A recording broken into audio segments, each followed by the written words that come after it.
This is a final call for competitors in the men's 3-metre synchronised final and women's platform synchronised final. Please report to the marshalling area immediately.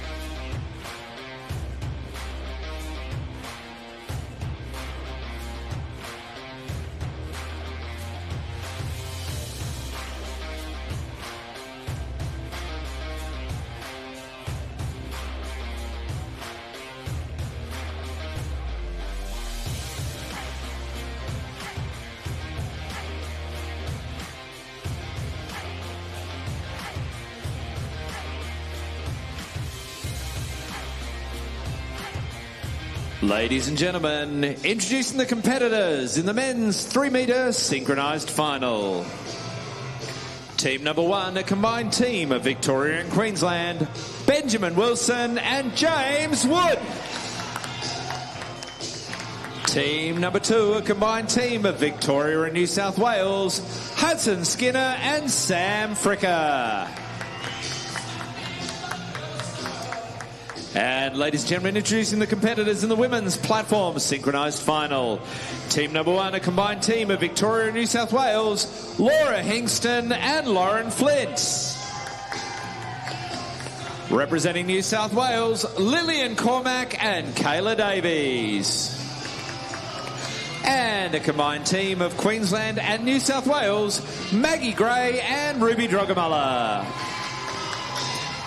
Good luck, athletes. You now have a 13-minute warm-up for your event.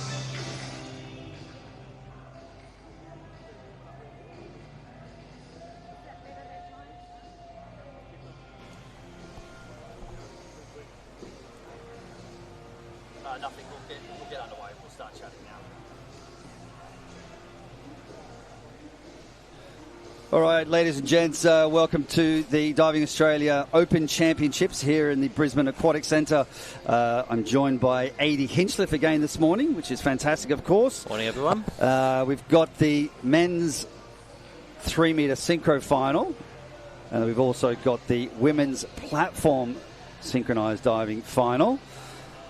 So, Adi, we're making some real progress in terms of the synchronised diving realm, let's kind of call it. But I mean, just speak to, again, some of the strategies. I mean, it was a very simplistic answer yesterday. But of course, there's certain things that you're looking at to really make sure the matching's right, the pairing's right, and of course the individual technique. Oh yeah, I mean, it's interesting. Recently, I took these 4 gentlemen that are competing in front of us today. We actually locked ourselves away in the cabins here at Sleeman not so long ago, and actually engaged the athletes and said, like, how are we going to get better? You know, how are we going to get men's 3-metre synchro better? Where are our gaps? It was just so much fun, Joe. They were so invested, and a lot of our ideas have actually come from the guys who are bending the boards over there at the moment, and. So we've got different combinations, different ideas, what dives we're targeting, the long-term strategy, what's the short-term for anything we can do before and into the build-up to LA, but also how can we approach Brisbane 2032. And the most exciting part of that is they've qualified because we're in. We have to be in it. So exactly. Some of these guys are going to be involved. So, I really gave them the opportunity to contribute to what the plan's going to be. Yeah, that's a great point, isn't it? I mean, why not talk to the athletes? They're the ones on the boards. But what was some of the key points that they brought up, some of the things that they felt like we could do to improve our chances of success in the synchronised diving realm? Oh, look, it's in the easy box for them, really. They just want to get better as divers. Mm-hmm. They know what the standard is. They know how tough it is. This is probably, at the moment, this is our event we've got to make the most inroads into without beating around the bush. But the biggest thing is that they wanted to tell me they're up for it. That was the thing that I really loved about it. And there's some real characters. I mean, you've got Sam in here, Ben, Ben just glues us all together. Sam's just full of energy and drive. Huddo's sort of the grounding one over there. Yeah. And James is the new kid on the block. He's the one that he's like the little one that they're just bringing along for the ride a little bit. But also James has a lot to offer in terms of through his diving. I mean, he's a strong kid. And some of the harder dives that we're chasing, James is probably leading on that in some ways. Yeah, that's you know what I mean, fantastic. which is Yeah. just great. So hey, look, and in coaching, no matter what the standard might be, what we might achieve, it's always about the journey. As you hear many athletes and coaches tell you, going on a journey with these 4 lads, we're up for that because they're good kids, all of them, really nice people. What I'm hearing is that they're hungry. Yeah. Do you know what I mean? Yeah. I like that. They're like, hey, look, we can do this. It's nice to have Yeah. that. But just sort of observing the dynamics of the group as well, I feel like it's a really healthy relationship. And like you alluded to, everyone's kind of got their own personalities, but their strengths come to the front, right? Yeah, So sometimes you need to look at your best character strengths, and I think as a group, I think that starts to shine and bode well. And something else that really jumped out while we did everything. We were pretty much camping out in the cabins out here recently, out in the barbies, cooking, and just having those conversations. But just the bond between them as athletes. One of the things that we're celebrating at the moment is our culture. The way, the DA way, as we like to refer to it. These guys are all bought in, they're all into it, and they're all so supportive. And whilst they're about to compete with each other, which they shouldn't hold back on, they're also really supportive of each other and understand the bigger picture. And I think, Cass and I were talking about this yesterday. There's an underlying respect amongst all the athletes, and I think globally as well, for that matter. Yeah. They all understand what they're all going through. There's a lot of nerves. Look, there's a bit of risk as well, right? It's a sport that carries some risk, so they understand the journey mentally that everyone goes through. So I just think there's this amazing camaraderie and respect because we just know how it feels to do that together. Yeah, and you're right. In the world of diving, including that wonderful world of yours in high diving as well, there's just a real.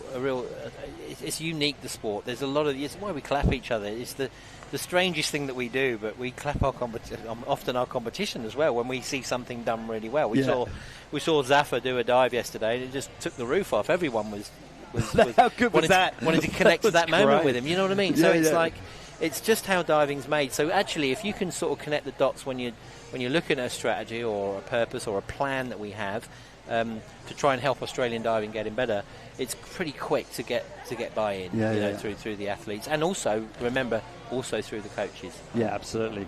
But that whole bravo statement when you're clapping and cheering them on, just to swing back to that. But it's a bit like tennis. You see Roger Federer or you see Djokovic, someone makes a great play, a great passing shot, and they're just like, hats off, come on. Correct. You've got to give kudos and respect when someone does something so well like that.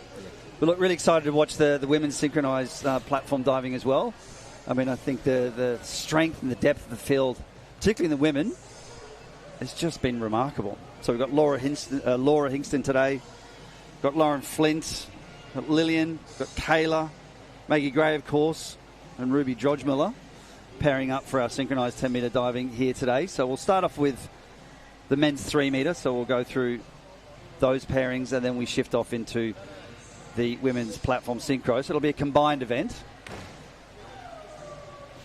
Yes, and the women, just to talk a little bit of the women's event as well. These pairings were set actually just before I started in roll. Actually, a lot of the women's tower pairings were set quite early, and we're just sort of running them out. We know that the biggest success story in this event, linking back to strategy again, is Elia Millie. Just recently at the super final, getting into the top 3, which has been a long time coming. A few 4th place, so girls have got a few 4ths for a while. But it's so good to see them actually get into the top 3.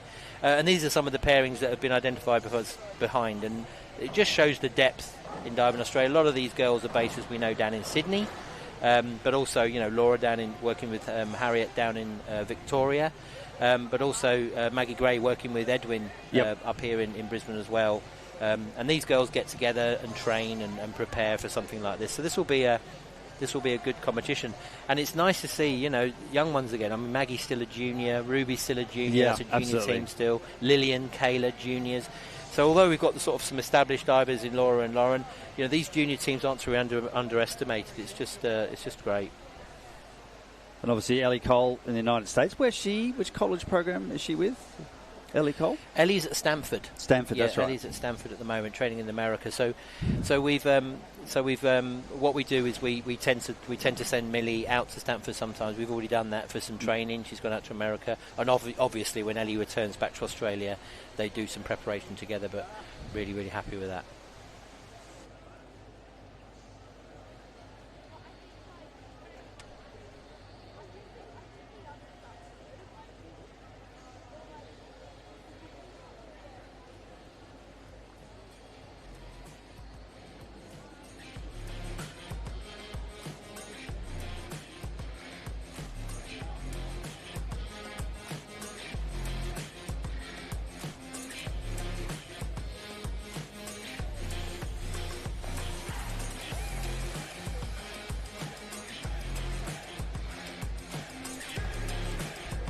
And just recapping on that fantastic result, Ellie Cole and Millie Puckridge, third in that super final in China, like you said, just off the podium a few times.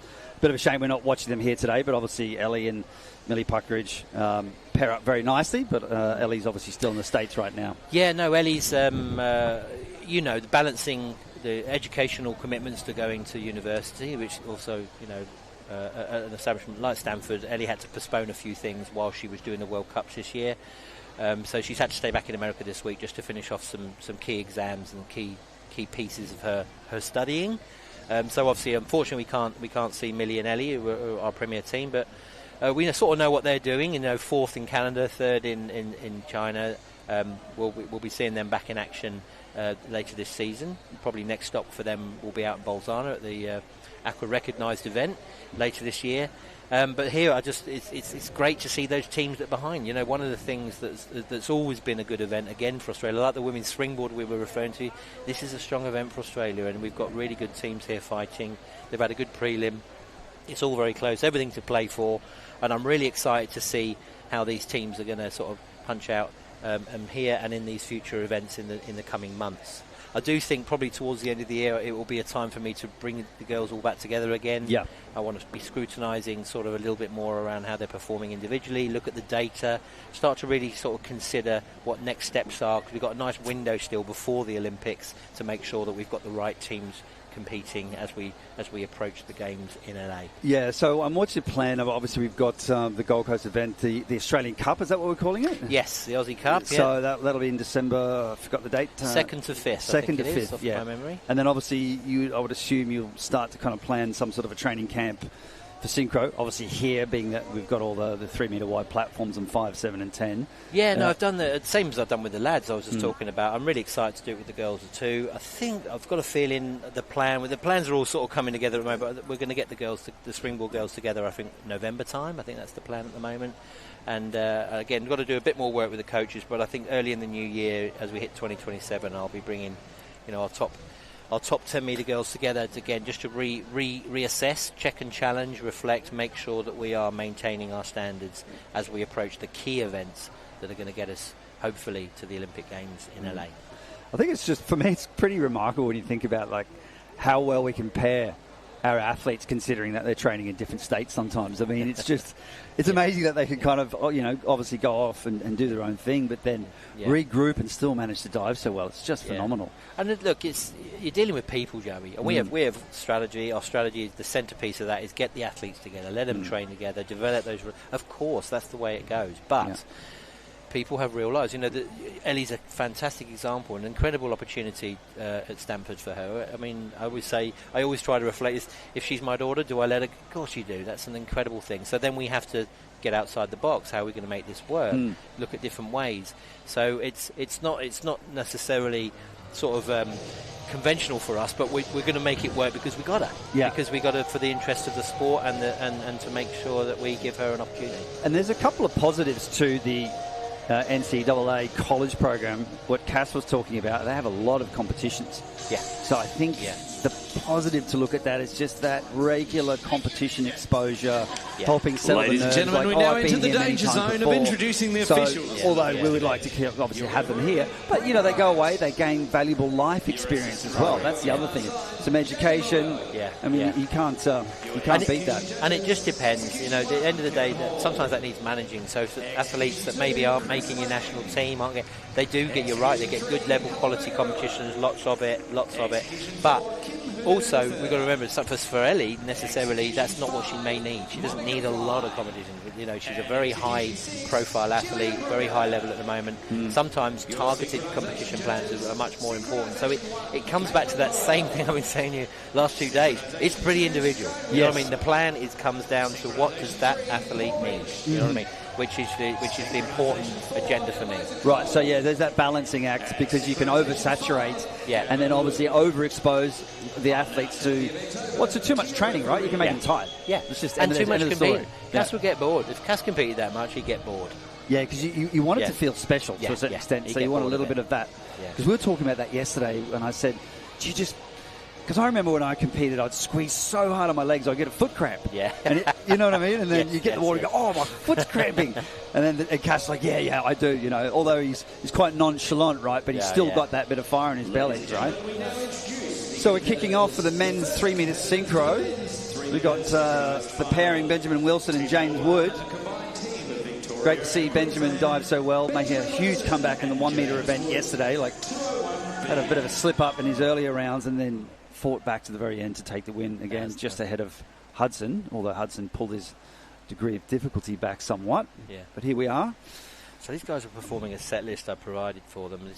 This has been led, and as I said, we discussed with them what we were going to do, but we're really targeting back and reverse dives as our first 2 dives at the moment. So keen to see how the guys hold up. Good, comfortable start, solid. Great Looking start good. from the lads. Yeah, they'll be pleased with that. And as I said, as we spoke about yesterday on 1 metre, James is a gymnast, and you know, any of the gymnasts that will come into diving, learning these basic fundamental skills is the tough bit.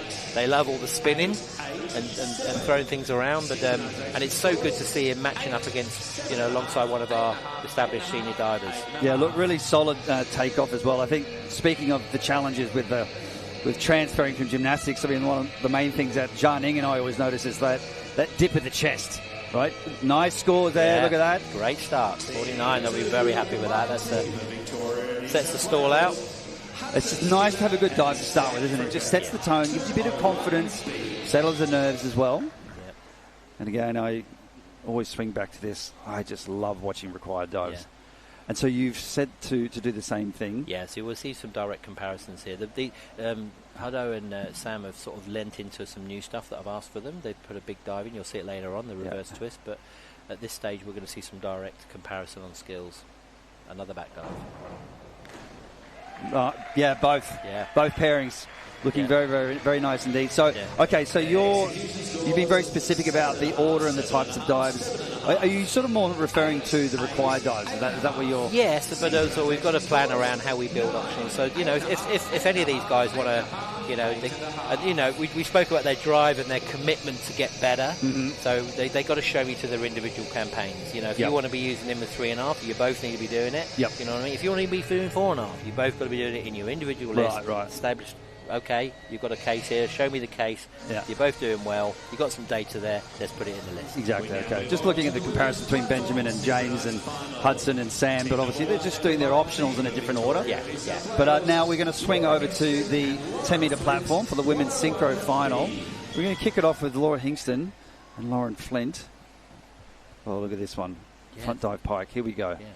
These girls just Lovely recently dive. returned from the America Cup. They actually won it. Fantastic. They did an absolutely incredible performance out there to take the gold. So as I said, you know, this is a really competitive field, but some good quality teams to watch today. Okay, what happened there? A little uncharacteristic. Very uncharacteristic. We just need to probably watch the replay. I'm worried that she may have touched the board. That normally happens if there's a touch. I've seen this. You see what I mean? Yeah, I've seen this. I couldn't see from this angle, but I'm wondering with her toes touch because that can push them over. Yep, see, I think your toes just touched the board. That's really unfortunate for Maybe Laura. from the front angle we can see this as well. I remember that happening to the American girl. Yeah. I think it was in, I'm going to say, Athens, somewhere like that. A long time ago I saw that happen. And in high diving we've seen as well, like doing flying fronts, and they're basically boosting off the platform in a straight position. But if you don't launch yourself high enough to kind of get your toes passing the platform. Yeah. Anyway, long story short, I've seen it in high diving. Tip the toes. Yeah. Guy landed flat. Well, I don't want to go into it too much, but he had a hard landing. And this is what we're dealing with. These are fine margin. What these girls are doing are difficult skills, even these basic ones. You know, so. And we were talking about this with Cass as well. Even though we say they're required dives, they're still hard to control. You need finesse and control. Good. Okay. Girls shooting slightly Very different. nice. The front 1.5. Little bit different. Sometimes I'm not sure if this looks as good as the forward dive when you get that one right. But very, they look alongside each other nicely there. These are two very young. I mean, Lillian's our youngest competitor. She's still only in Group B, which is our under 15 category. Yep. And she's done a lot of 10 metre this week. I'm so impressed how she's held up. Yeah, that's not easy on the body. So well done to Lillian and Kayla with their front 1.5. But yeah, it's interesting. I mean, I know what you mean. It's always nice to see a 1.5 at this when you see a nice front dive pike as well, it's just elegant. You can really see. I think the thing I quite like is you can really see the lines. Yeah. It's your real chance to show off elegance and grace and that beautiful toe point. And speaking of toe point, we had a great conversation about ballet with Cassiel, and I said, what's it like? Is it quite relaxing? He says, no. Oh, no. He said, it's painful. But he mentioned that they're just using different types of muscles. Obviously a lot of the hip flexors were starting to wear out. So we've got Maggie Gray and Ruby Jodgmuller. Put these two in ballet, they'd be well received. They've both got good toe points, these two divers. Lovely. Nice start.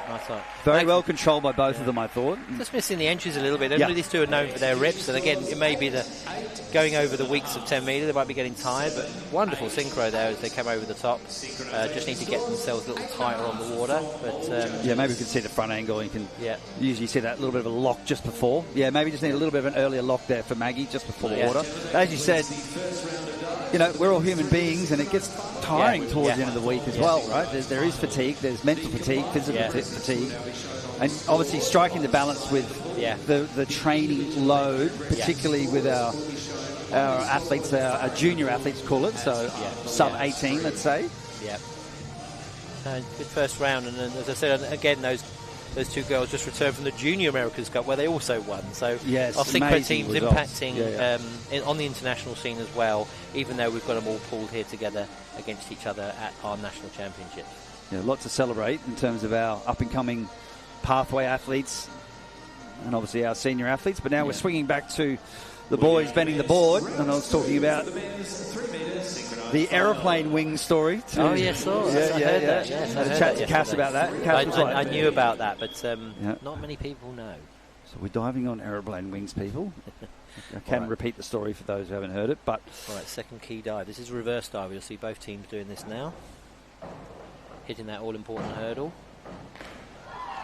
Not bad. Digging it. And again, I'm really, I mean, we know Ben's got a lot of experience of diving, and the thing is, he takes James under his wing. You know what I mean, Ben? Yeah. And he's just such a wonderful part of our team. And I think that's where it helps James step up. That's one of the best reverse dives I think I've seen James do. And maybe it's because of synchro. You know what I mean? Because of what they're doing. But I think some good synchronisation, just to point out something very specific here. Watch the toe point, the slide, and then the coming through wide. I thought actually nice details from the coaches as well, making sure that there's symmetry in their technique and the come-outs. I saw Edwin smile there, so he must have been happy with that as well. So definitely some progress coming from those two gentlemen. Okay, Hudson Skinner and Sam Fricker. Same dive again.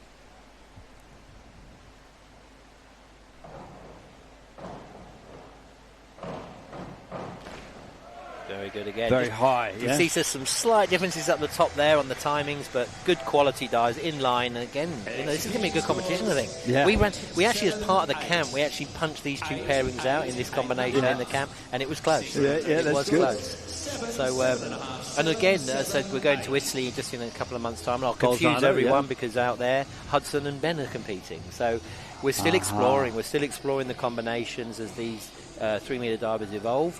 I can see Hudson and Ben being a good combination. They are. And they're the team we dove at World Championships last year, so I'm exploring potential, you know what I mean? But here, the reason we set these teams today is because Hudson and Sam are going to try something a little bit different, a little harder in their list. Yeah. Okay.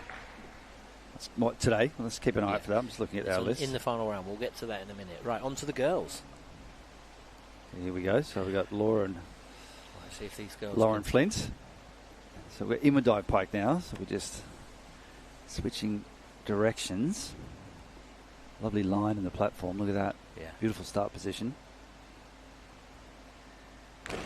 There we go. That's what we normally see. Really, these dives are very nice to synchronise because it's not, it's almost doesn't need to move, don't move it, I say. And because of that, there's a lot of stillness on an inward dive. Look, I think also, just talking Laura, I mean, good mental reset after that. I mean, look, those things, that can happen. It happens to the best of us, right?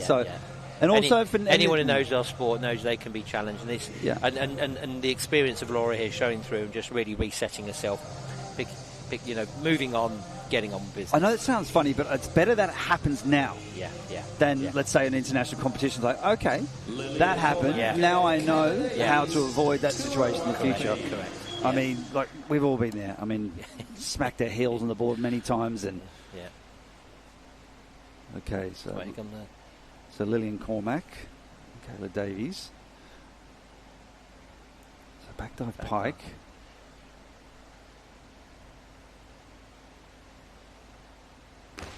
Good job. Not too Well bad. controlled. Not too Well bad. controlled. No. Yep. And again, this is a particular dive I think Lillian's got better at. Not something I'm not sure if she trained this a lot before we came up with this idea to put these two together. Yeah, yeah. But that's, again, like I was saying with James, that's the best one so far. She's really helping get this synchronisation together. A little bit of distance you see between the two girls, but the whole timing and the way they're moving together, very impressive.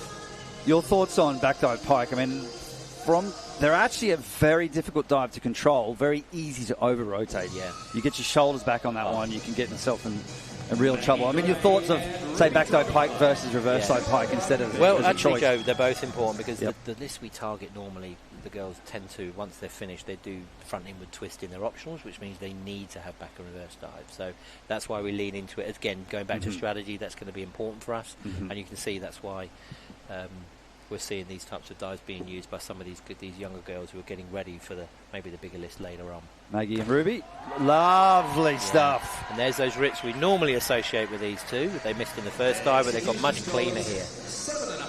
Nothing but style and elegance. I mean, look at the grace. Look at this. Bang. Yeah, and Up, that's touch, slide. You know, down 50 they points go. on a basic dive. That makes a difference, and that's a great version of how it's done. Lovely symmetry. Let's look at the synchronisation here. Good start. Just the touch and the glide there into that nice core hold. Beautiful. I love it. I love required dives. I really, really do. Yeah. And again, I'll keep circling back. I mean, yes, you look at the optional dives, but the amount of control required to do those dives is a lot more difficult than most people realise. Yeah. No, without a doubt. Well, I'm sorry to say it, Joey, but the required dives are over, mate. Can I submit my protest? Thank you very much. They've got to start where's the spinning complaint now. forms? Keep it beautiful, people. I love it. Yeah, we're going to see some rotating now. All right, what do we got? What do we got? James. Okay, Benjamin and James. Okay, we got full out. Yeah, pretty easy dive for these two. You know, at the end of the day, it's all about, again, we've seen it in the other competitions, you've got to control the hurdle step. It's all about placement of hurdles so we can get the synchro right. Boys. Not bad. Faring well, Not faring bad, well. aren't they? Yeah, not bad. I'm really sort of enjoying these two. They're keeping the other guys honest at the moment, keeping the pressure on, which is important. I feel like Benjamin's having to just adjust his hurdle a little bit for James. Yep. Yeah, I think in terms of what we found out in the camp, Ben's are like he can dive with everybody. You know what I mean? He can adapt, he can change, and you need divers like that in the system where we can move partnerships around, and he can adjust his technique. And not everyone can do that, Joey. So that's not let's easy. Just call him an adaptable athlete. Yeah? Yes, he's the adapter in this team, and is when he's with Hutto too. Yeah. And we've had him compete with Sam this year as well. Remember, we've been rotating the boys, just looking at different things and how it works. And I think been diving longer than James as well. So just that little extra experience helps. Make those adjustments in synchro. Yeah. Okay, let's have a look at Hutto and Sam Fricker. Okay, they've got 107B. Yeah. As I said, their program's a little bit more difficult. The boys are strong, huh? I mean, you can just hear the sound of the boards as well. I mean, you know they're going high just by the sound of the board and that beat and that rhythm when the board comes back down and hits the fulcrum. Yeah. Bang, strong. It looks like Sam seems to be struggling a little bit with his hurdle here. I know that he's chatting to me yesterday, but again, he's a little bit off the end, which probably puts him a little lower. Do you see that? He's just a little bit lower than Hutto. Yeah. Nothing disastrous there, but you can just see he's just not getting the same elevation there, which I know that he normally would be known for when he does that dive. Do you feel like he's just been a bit trigger shy and been slightly back on the board a bit? Hey, listen, we all know those who've worked in diving for many, many years. The hurdle step takes 10 minutes to learn, 10 years to master, and even then you never really get there. It's one of those things. It's very, very complex skill when you're under pressure. And we all know it. You turn up to training sometimes, you just have the hurdle day, and it just does not work. Correct, and I think anyone who's done any springboard will tell you the same, no matter what level they did. It's the key, it's the secret, you know what I mean, to a good performance. All right, so back to the women on the platform. So we've got 205B, so back 2.5 pike for Laura and Lauren. Yeah, these girls are very good at backspinning. This is why they've chosen this sort of program, and hence why they did so well in America. They when they hit this dive right, it looks great. Actually, I saw a few videos. There were some absolutely stellar dives. Wow. Not bad at all, you see. Wow. Really, really nice to watch. Really simple, very accurate. Good on you girls. What I liked is when they came out, I think they both knew they were a smidge short and they were able to pull through. Yeah. So let's have a look at the come out. So lovely form. Out a little early. Okay. Yeah. But really, really clean entry by Lauren. Was it Lauren? Did I get that? Laura, so they Laura, switched sorry. over. They Yeah, actually switched sorry, that's sides. why I You got see that? confused because Yeah. they were on the other side. Yeah. Okay. Excuse me. They did that to confuse you. Yeah, there we go. But yeah, okay, that's really good by Laura. Great to see that that mental attitude of being able to overcome that first round dive. Put that behind her. Well done. So Lillian and Kayla now. So reverse 2.5 tuck. Yeah, Lillian hasn't done this dive. It's pretty new for her, but she's really, I mean, she showed it in her individual pretty nicely. But again, Kayla, the experienced one here, nice and not bad, not bad. You see, you can just see that little bit of inexperience, just Lillian pulling that over. But again, the timing, you see, well matched, really coming round together nicely on that dive. And still so much room for improvement. Yeah. I mean, they've still got a long way ahead in terms of their career. So this is part of their developmental phase of learning exciting. and getting exposed in the competition. So really impressive to see how well they're handling. Oh, I cannot tell you how proud I am of them doing this. And we spoke. I went to a junior camp and sort of matched these two together, but they train in the same pool. You know, this is a real exciting space for us, having all these 10-metre girls in one place in Sydney. So yeah, why not? Why not have a crack at it? And I just love watching them. And that dive is going to be interesting because we're going to see all the teams do that dive. So that's a nice place for us to compare. Okay, Maggie Gray, Ruby George Muller marking out their run off the front 3.5 pike. And obviously you see Maggie train pretty regularly here. How's she been faring with this dive?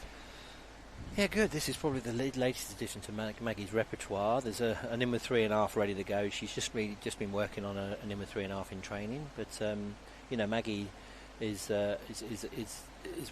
been one of our successful juniors, and again, this dive's settling nicely. The girls making a good effort of that, and this is part of this is a key dive for our strategy again. So I'm glad the girls are using it. And Ruby's been doing this one a smidge longer, I guess. Yeah, she's had this in the list for quite a while now. Yeah, and look, sometimes they've both been doing this dive. You know, they're both in part of our junior world team. They're actually diving synchro at junior worlds, these two. But you know, one thing's learning it, but then you've got to learn to do it with someone. And these two are working out how to do it together, and that's you know, that's part of the process. And I just sort of noticed that Ruby was just slightly higher in that last leap to the end of the 10-metre platform. Just that slight mistiming. Yeah, and I think maybe that, and they're working that out. But that's synchro. You know, you're not working by yourself when you're doing this. So we were talking about Ben earlier about being adaptable. The girls have got to keep working on that and find out. And it could be, you know, that their synchro version of this dive is actually different to what they do individually. Yes, interesting. You know, the finite technical changes might need to be different for both of them to get it to work in synchro. Yeah, and you might just have a simple conversation. Hey, look, I'll jump a little bit higher to match you, or I'll just cut one off a little bit. You know, it's not a competition about height, right? It's teamwork. You're right? going back to my strategy yesterday. You Yeah. know, find them two good divers that do good things and just do them at the same time. And have a conversation. That's it. We've Yeah. All right, back to I the thought I fellas. was expecting far more complex answers, but anyway, we'll keep it simple. I'm afraid it's not rocket science, Joey. Okay, back to Benjamin and James Woods. James Wood on the screen. Now we saw. Let's see this time here. 405B. Yeah, that's it, Inwood. Much better. We saw Ben fall back on this in the preliminary round. He's really stood that up, which has enabled them to stay in line alongside each other. A little bit of maybe I saw a bit of a crimp for Benjamin. I'm not quite sure. Yeah. Maybe a little bit. It's a bit of a head duck. Just maybe felt like it came out early and had to squeeze it around, perhaps. He'll probably come up and have some feedback, because I know that's important to him, his leg line, so he might come and get some feedback from you up here, Joey, mate, once he's listening to this. Coach Joey on the microphone as well. Coach Joey, yeah.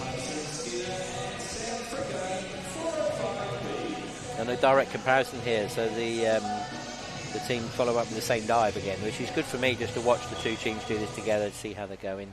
Yeah, I kind of like that as well. Like when you have back-to-back, particularly domestically speaking in the event, so you can just sort of gauge, where they're both at. And this is a dive, Joey, that's fundamental at the moment for what we're doing, but it's a dive we want to get out of the program. There are harder things we want to get to so that we can actually drop this INWOD 2.5 bike out of our program. INWOD 3.5, right? But for the moment, we're still at a fundamental stage where I just want to see how the guys go on it. Yeah. You know what I mean? But the men, very, very consistent. I thought did a very good job in terms of synchronisation, height and execution. Right in the pocket, right? No misses, not at all. No. Let's have a look at the distance from the board. No dramas there, both there. Some pretty good examples. I think Hutto's really improved his INWOD takeoff recently, actually. He's done some good work on that. But as I said, this is a key fundamental skill for our guys to make sure they do before they start really landing their INWOD 3.5, which actually I think all of them are working on at the moment. Yeah. And we'll see some of them using their INWOD 3.5s in their individual programs. I was talking to Cass yesterday and he said one of the entries that he found really hard to line up ripping, he said it was INWOD 3.5. Yeah. He said it's just a little bit of movement back. Like when you're rotating front, rather than doing front 3.5 or 4.5, just got that, you can roll through and cheat that entry. Yeah. So INWODs are a bit tough, but we switch over to the 10-metre platform now. Right. As I said, in a direct comparison, because they're all doing this is reverse. Again, we saw the young ones just do theirs a minute ago, so we can see how these guys. Now, I can remember these two very strong normal in this dive, so I can understand why they're using it. But again, you've got it under pressure in it, Joe. What do they do? They're both very aware on this dive. They know exactly what they're doing. They lost the timing a little bit out of the tower there, I thought, but very, very controlled into their entries. Yeah, and both very, very elegant divers, both beautiful form. Yeah. It was just in that initial press, wasn't it? Yeah. I think it was the press down into it. Yeah. You can see it here in the front there. Yeah, just a little mistiming. Yeah. But again, it takes time to keep practicing together, and then you start to get more in tune with each other. Yeah. And with more of those training camps that you're alluding to, that will sharpen up, no doubt. Exactly. And I said, I know Laura and these divers, both Lauren as well, they're nice feet. The ballet training, that's where you can lean into it, really maximise their strengths, because they are, like you said, very gracefully good line divers to watch. Maggie Gray and Ruby George-Miller. No. Sorry. Before that. Sorry. Lillian McCormack and Caleb, my bad. So I was just looking at my sheet. Skipped the line. INWOD 2.5 pikes. Good, very elegant, very, very nice form. Immaculate pike positions. Just failing to finish those off. The timings weren't too bad there. And they're both good at this dive. It's interesting, when they dive individually, very rarely they would miss these dives. But it's can you do it with someone? And it's the learning to dive with somebody, which is really important because, the future of these girls' careers, synchro can become very, very important. So it's understanding, again, how to be adaptable. I'm going to keep coming back to it, I think, the adaptability piece, which is really where these girls are learning at the moment. Yeah, adaptability in terms of synchro, and then swinging back to adaptability with a hurdle. Yeah. Everything is about adapting, right? Yeah. Adapting to different environments as well. Yeah. So. Great to see Esther there again. I mean, we keep talking about these young coaches in our system, but aren't they in great hands with the experience that she has to offer for these young athletes? Yeah, I had a good chuckle on the pool deck with her, and I said, "How's it being on the other side of the fence there?" She goes, "Oh, it's so hard," but doing a great job. Okay, Maggie Gray, Ruby George-Miller this time. Sorry, I got my line right there. A little different there. The timing, love the synchro, but both just faltering on the end there to really capitalise on that. I thought they were going to come round and take the roof off the building, but unfortunately just leaving those legs out a bit early and both just going a bit short on the entry. Good news, they did it together. Well, if you come out early, I'll come out early. Correct. Are you coming out late? I'll come out late. They're obviously in tune with each other. If we're going to make a mistake, we'll make it together. There you go. But those, back rotating dives, reverse rotating dives, if you haven't been a diver before, they're insanely hard to actually get right. And this is why we love our sport. I always say, most of these athletes spend their time failing over and over again. And when it comes together and these dives work, That's why we all clap. It's euphoric. It's not easy to get these dives consistently to a high level. That's our game. That's what we're doing. And Cass and I were sort of working out some math yesterday. I mean, you're only in the air for about 2 seconds. When you go to the Olympics and your competition comes down to 18 seconds or something ridiculous, Correct. you know? Like, yeah. I mean, his final doesn't even make 6 seconds. Yes. You know, if you think about it. Yeah. So it can last a few hours. So it's a few hours the process for 6 seconds work. You know. It's unbelievable when you think of it like that. Go figure. Right, back to the boys. Okay, Benjamin and James. Too bad. So again, similar to what the others opened with, front. James is slightly further out, but again, the timings of the somersaults, it's not a bad team. This is very new. Yeah. It's a new partnership. Again, you know, Ben doing some adapting there, but making it work. Yeah, he definitely did. Certainly, as you were alluding to before, but James is very strong. I mean, he's still a young man as well, let's face it. Yeah, again, another member of our junior team at the moment, our junior national squad. He's working very closely with Edwin Youngs, you know, and that's a great place to be. Edwin, as you know, is our master at springboard from his own experience of his career, and doing a great job and actually helping this team do some good stuff today. And I'm really happy with Benjamin's demeanour and leadership as well. He's really welcoming and he's really sort of taken James under his wing. So we commend him for that. We all need a Ben. Yep. He's just wonderful. But across the board, I'm really impressed with the camaraderie and the team spirit. Over to Hudson and Sam. Slightly bigger dive here. Double out. So you can see this is one of the bigger dives we're seeing. They're just twisting slightly at different times there. It's a bit hard on the eye, the middle, but individually good quality dives, which will count for them today. That will help them score some points. Let's have a look at the come outs. It's a little hard when they're kind of there from the front. We'll be able to see this a little bit. I just want to compare the. Yeah, obviously, sort of Sam getting into a twist a lot earlier. That's his particular style. Yes. So that's something to get back to the drawing board to work on. We've discussed this concept, and in important, you know, again, that's really what are they going to do about that? Does one go later, one go? You know, they've got to work that out because, as I said, as they're diving individual, they probably wouldn't worry about that too much. But here we've got to get this the same. So that's something to take back to the drawing board. Yeah, well, those full outs and double outs. I mean, me particularly, that was one of my favourite dives to do. But I always particularly love that. Look at the water, drive the heels, then initiate the twist. That clean start, you know, because it just sort of looks cleaner rather than sort of getting into it early. But anyway, we go to the women. Back up onto the top deck, Joey. Here we are again. Laura and Lauren.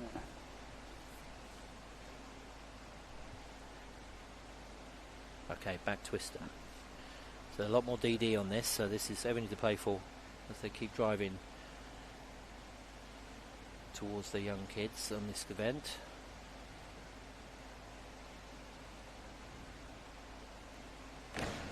Okay, good. Consistent. Not bad at all. And again, you know, really, again, timing, they can see them working together well there on that start, really pumping that through. Or just a little bit slow on that rotation, but a good effort from the two on their final round here. Okay, well done. Congratulations for your 5th and final dive for the competition. Yep.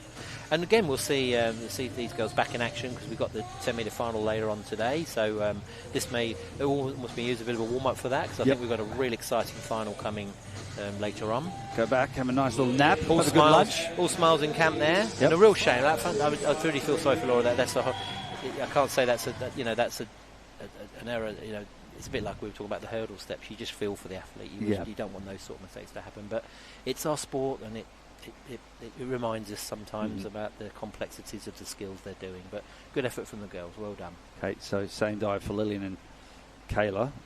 Let's compare. Love the twisting action into the pike there. I thought very similar. Yeah. Still slow, very slow like the other girls, but I just think there was a little bit more like it was together. More symmetry. I mean, I think sort of technique-wise, I thought they did a really good job with it. Come out of the twist into the pike. Watch. Nice and smooth. Yeah, sometimes you see that little bit early come out of the twist and you get a little bit of a kink, but I thought they managed that sequencing well out of the twist into the pike position. And these are in Chaba's nest of high divers. Semi divers. The down factory, you mean? The factory, definitely two names. Keep an eye out for these girls. I mean, they're both, again, really excited for them both. Both going off to Junior Worlds to Croatia later this year. And just been great to watch them match up and have a crack at this event today. Really, really pleased with them. Maggie Gray and Ruby Drojmiller. Okay, back to back. Same back dive. 2.5 1/2s. Comparison again.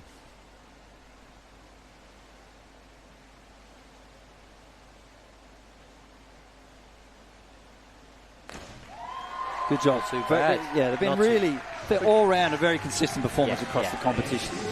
Pretty steady, isn't it? Yeah. Maggie's actually doing well, getting quite clean on there. Ruby's just a little bit short, but again, liking the synchro, trying to work together nicely, connecting together. Again, just a bit of dive quality for them to keep working on. Yep. But like you said, pretty steady across the board there. Yep. But We've got to remember these girls have been on 10 all week. You know, Yeah, I'm they've had asking a lot of them intentionally. I want to test them. I want to make sure that we are, you know, toughening their edges as athletes. Yep. You know, making sure that they're. But no, very pleased. I'm sure. Yeah, it looks like coach's reaction is Yep. pretty happy. But also just to get into the rhythm of what it's like to do a competition, have a break, come back again, you know, and also what do you learn from that? I mean, how do you switch off? How do you rest? How do you eat? Like just kind of all of that holistic approach, you've got to get them to know what that's like. Absolutely, absolutely. And then we're really, really leaning into the versatility. Okay, congratulations to Maggie Gray and Ruby today for taking the win in the Women's Open Synchronised Final. Well done. Great job. Great contest. Great contest for the girls over 2 rounds. And now just time to finish off the men's event with the last round. Okay, so Benjamin and James for 2.5 somersaults, 2 twists, so double out.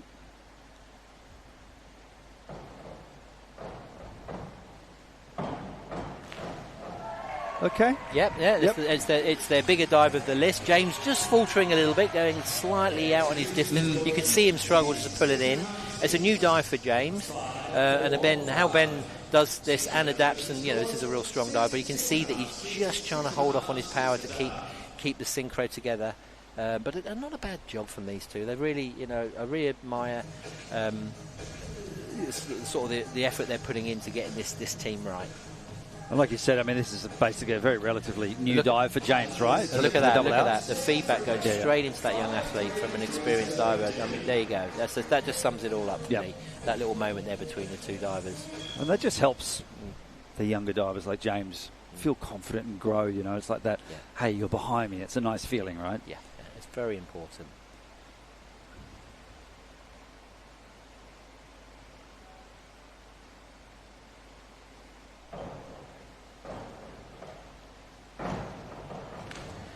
There we are. Nice There's to the see new the big gainer one. twister. That's the one. That's the new one we're working on at the moment. So all the guys are trying to, you know, behind the scenes work on this. But these two have introduced this into individual programs, and we can see the potential of this. And there you go, 75 points. That could be, and a bit of work to be done on this. But this, I know these two will be pretty happy with this today, as we start to introduce the harder dives into their program, as we target that wonderful Olympics that's going to be in Brisbane in many years to come.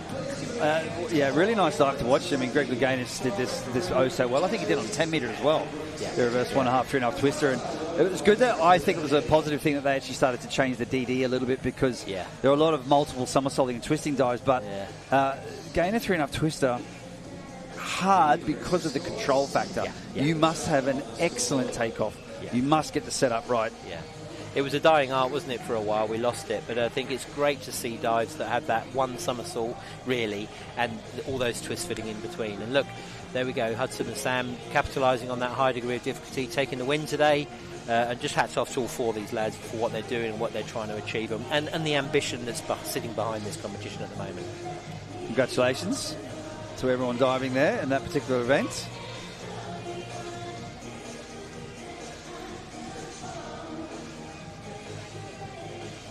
But yeah, all round, really impressed with that one. And then going to get into some warm-up dives shortly for the next competition. Yeah, the girls on 1 metre next. Yep, quite a deep field of athletes on this one. So, and that sort of concludes our synchro events for the weekend as well, and something that we're really linked to. I'm really, really pleased. It's just a bit of a shame we didn't have Millie and Ellie up there today, but that we'll revisit that at a future occasion. But still, really, really, really impressed with the depth at the moment, and you know, the teams that are arriving, and hopefully we can start to see some more depth come underneath those fellas on the 3 metre soon, and we can get a few more teams in the men's springboard event moving forward. Right, so we've got a very, very deep depth of field here. It's great to see so many unbelievably talented athletes. You're going to see some young ones, Charlie. Yeah, I love it. Charlie Ray's got a great attitude. Yeah, she's a good kid. Having a lot of fun out there today. 15 athletes in total. So Emily Francis. Yeah. Well, I was very impressed. She had a reverse 2.5 yesterday and got really stuck and managed to pull it through. Just remarkably resilient. Yeah. And just that die-hard attitude and fighting to the end of the dive. That was amazing. Yeah, it's a competitive field. There's a lot of our sort of high, in this event we've got, two-time world champion Madison Keeney, who's chosen not to dive here this time, which is fine. She's focusing on her Olympic events at the moment. And also remember Alicia Kaloy, also the 1 metre world champion from Doha. And so, we really are good at this event. But while they rest off, and we know that Georgia is a Commonwealth medalist in this event, we've got a whole load of divers that just choose to rest. But we have some of our key players in Lucy Doverson, Nina, Van, also even Emily Francis, one to watch out for, I think. There's going to be some real competition at the front end of this. Plus also we're celebrating a lot of our divers across the states that are probably diving for the first time. The youngest competitor I think in here, Emily Collins, admire she is walking out. Only Group C diver, down in the under 13 category, competing at an Open Championships. That's just wonderful to see.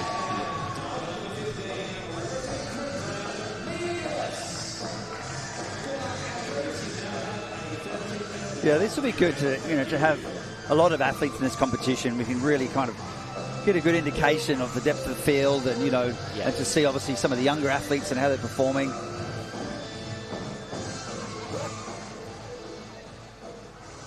Really important competition for the up-and-coming generation to get that valuable experience, to feel what it's like to dive with some of the senior divers as well. Correct. And there's two stories here. We've got this sort of our young inexperienced coming in, debuting, some of them learning about how to compete at our Open Nationals. But also we've got athletes in here that are outside our high performance program. They're having a crack. And I tell you, there's some skillful divers sitting outside our program. So it really, this event's really going to celebrate diving in Australia. They're just the different parts of our community that we have, and how we can bring it all together and have a great diving competition. Yeah, it's been a great Open Championships, to be honest. I mean, I think, I have these pauses and breaks where I don't see all of the athletes for a while, and I come back every 3-4 months and you see the progress. I mean, when you're in the day-to-day grind, you're kind of like, you don't realise it. And the athletes don't realise how much they've actually improved. And when I come back and I look and I'm like, wow, hang on a second. Yeah. There's some serious work going on behind the scenes. Yeah. So it's important, as a note to all the athletes and to all the coaches, you're in the day-to-day grind, but just know that when other people come back and have a look at what you're doing, it's impressive. All that hard work is paying off. I think, yesterday, just making an event come together, and thanks to the vision of Diving Australia, and particularly Alex Newton and what she's doing with the sport at the moment. We celebrated yesterday the key spaces, the volunteers that make all this work, and there's some real heroes in those spaces. The judges, the time they're giving, they've just done a fantastic job this weekend. The community in that judging community is really strong in Australia, and they're doing a great job. But the other part of the puzzle is actually the coaches, which links to your comment, Joey. These kids are getting better and better. Why?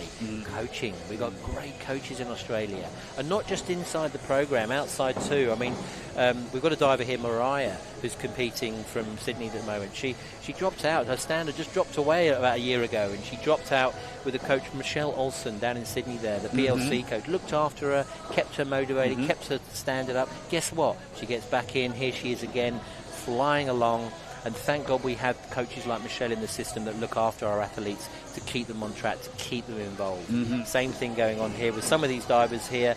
We see Jeff Arbon, one of the local club coaches, down on the deck today, holding on, catching these divers, trying to help them get back into the system. It's just really, really important stuff. Yeah, because it can be just a bit of a step sideways for a bit, then you can come back in and come back up again. Yep. Or you may go into the high diving realm or try something else. But I think, you need these sort of go-between entities, I'd like to sort of call it. Yeah. Absolutely. And you remember, I come from the UK, and this is something they do really well. They have those things set up really in a really good strong way. But there are cracking examples around the system at the moment where clubs in the States are really supporting, working together with the high performance program, because as we all know, this is not an exact science. It's all people based, but we just got to look after them. And there are You know, the high performance world's relentless, as we know. It's not for everyone, and it's very difficult. But we want to keep providing opportunities, so we need those clubs behind us. And just a big shout out to all of those clubs and all those coaches that are doing that for us, because we need you. And I think it's important to remember that people can blossom later. Yes. Right? Like, it doesn't necessarily always happen when they're younger. An example would be Mark Lindsay in America, who ended up winning the men's 3-meter Olympic final. I forget which Olympics, maybe it was Atlanta, I think, maybe. But, I mean, he'd start off as a wrestler. Yeah. College wrestler, like, and he was 18 or 19 when he started diving. And so... Well, it's interesting. I was just talking to Bree Bryant, formerly Bree Cole, as we know, the Olympic medalist, Melissa Wu's partner back in 2008. And I was asking her about her journey and how it went. It's wonderful, actually. She's got a load of scrapbooks, actually, that she can take you through. If anyone's interested out there, go and have a look at Bree's scrapbooks of her career. But no one saw her when she was young. She was under the radar, you know what I mean? So interesting. Look at that. She wasn't spotted. No one really saw her. Bam, she comes through later on, gets an opportunity to centre it, stands alongside Melissa, wins the Olympic medal. There you go. Keep dreaming, kids. Yeah. No, it is true. It is true to keep that fight alive. Yeah. And the other thing, too, is it's like, and if you love the sport, we don't want you to stop the sport. You want to stay involved with things. Yeah. I mean, you said, how many times over in this commentary this weekend have you said that you enjoy coming back because it's your family? It is. It's a wonderful environment, and the athletes themselves, they make friendships. They spend hours and hours together. You know, it's just a really nice place to connect to. And again, I had the same feeling when I was in the UK with my diving community there, and it's just the same in Australia. It's just a wonderful place and I just feel very privileged and grateful to be part of it. Some of my best memories in my life have been associated with diving, or whether it be cliff diving, whether it be competitions, or even just spending fun moments together on the road and hanging out, right? Like, it's a journey and it's an experience together that we want to share. And it's important because we do it together. I know it sounds a bit cliched and a bit cheesy, but it's true. It's nothing without everyone else. Like, it's the people that make your experiences. It's the people that help mold those positive memories. But, of course, we go through challenges too. Yeah. And that's the beauty about it. Like, we're in it together. Yeah. We all know what it's like to have a bad day. And, you know, we all sort of support each other and say, yep, okay, let's stand back up and, you know, get back on the horse, so to speak. Great. I'm going to talk about coaches, though. But I mean, I think we're in a really fortunate situation with extremely experienced coaches with Olympic and international experience at the moment, now being able to spread their wings, grab those new coaches under their wings, and just share that knowledge of not just technique, but you know, what's it like to travel. You know, how do we deal with competition pressure? Because coaches feel pressure too as well. So I think. You know, do you have specific kind of strategies regarding the mentoring or ways that you like to structure it? Honestly, it goes in sometimes. If you can create the environment where they're all together, it goes in. I mean, a success story here in Queensland is Vaninka. Vaninka's working with, you know, Shining, Matt and Ed. It's just a place where she's thriving at these championships. Her athletes are doing so well, but she's just got information all round her in terms of the coaches that she works with. If you take Esther down, you know, working with Joel and Chava, I mean, come on. Yeah. How much money would you pay to be in that scenario, to learn from the guru himself, Chava Sabrino? You know, that is just a wonderful place to be learning here. And also now, and connecting the dots, you know, Harriet's taken over the reins down in Victoria, and herself still connected with myself and those coaches. Harriet's working very closely alongside Edwin, Matt, Joel, Chava. She's in a really good learning space and leading so well. And at the same time, she's got Rebecca Stafford in her wings, who is thriving and growing and getting better as well. So it's just because they make it come to their life. You know what I mean? Organic they make it osmosis. It really is. It's learning through osmosis. Yeah. You just put people in the environment and it happens. You know what I mean? It was interesting. Yeah, I think you and I had a few discussions about, you know, what would the NAC look like, the National Aquatic Centre, and you know, if you've got all the sports combined. I'm just talking about another topic here, which is, you know, imagine sharing a space with Swimming Australia, water polo, artistic swimming, where you're all in the green room together, you know, hanging out and having lunch, and all just sharing stories about, you know, how you prepare athletes or your different aspects of your journeys and travelling in your competition environment and psychology. But, you know, I think there's so much to be learned from other sports as well. Yeah. Do you know what I mean? Like whether you're talking to the trampoline coaches, you know, oh, how do you do this? Or how do you approach those sorts of things? So I think keeping an open mind to learning is really important. And I think the fun part of what's going on in Diving Australia at the moment is that whilst these environments are, my osmosis theory is happening inside these centres, this thing's going on, but we've also connected them. All these coaches, we meet pretty much every week. The wonder of Zoom and Teams, video calling. Every week these coaches connect, share stories, sharing best practice, and it's really bonding that approach. So not only are they getting mentoring from their own state, but they're getting mentoring across. Also, something that's really worked well this year is that, one coach wants to take a holiday. I'll send a coach from Queensland down to Victoria to cover that. They go into their environment and it's like swap shop. It's like swap shop. They're swapping him out. They're moving around. I've got I think Hoel's taking some leave, and I've got Emma Lynch and Tony Alley coming over from Perth to come and do some covering. You know what I mean? Great personal development for them, but also get them in environments, learning, and also they've got a lot to offer. It's just, again, connecting the system, which has been a really fun part of the job this year. Yeah, it has been. And I'd like to say thanks actually for that time when I did a bit of relief coaching. I can't remember, I think there's a bunch of coaches that had to go overseas, and you called me up when I came in and did a bit of coaching with Archie and James and Maggie, and it was a fantastic experience. Fun, it was really good. Yeah. But it was also it was so easy to coach them though. I mean, they're so good.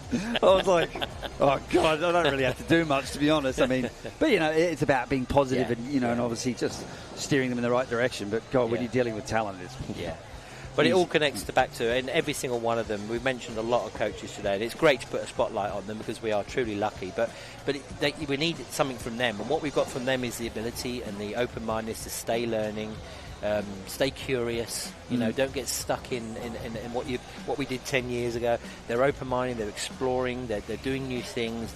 It's just so exciting to be working with us, and I'm very, very fortunate because there's no way I can go in a role that I'm in without these people doing what they do and staying in that, with that sort of approach. It's making my job really easy because if I've got good coaches on the ground, it makes my job very easy. A little bit like your job was when you came in and watched that squad. Yeah, it was very good. Oh, it was great. It's just nice for me to see the experience too. Like I think, and again, like you're mixing and matching with athletes, but it's nice for the other coaches to come into different environments and. Yeah, I just think you always learn something from somebody as well, in different environments. And it's interesting the feedback you get from the athletes. Often, the coach might be different, but they might say something in a different way, and then it connects. It's not that they know more or knows that. They might just communicate it in a different way, and sometimes that helps an athlete. So that swap shop actually, there's method to the madness. You know what I mean? Yeah, sometimes, and then we find some stuff. And as I said, because of the community, and that's not any secret we have, diving just is a great community. We can use that as our superpower to keep evolving what we're doing for the divers, because at the end of the day, coaches are just part of the support team. It's always about the athletes and how we get them better.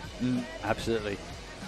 Yeah, and it's speaking of the greater team too, so talk about the sports psychologists, the S&C coaches, skill acquisition experts. I know Chloe Kerr worked with Cass at one point, obviously just trying to work on his legs sort of flying, coming apart and so forth. And so it's amazing how much detail goes into the sport at the moment. Yeah.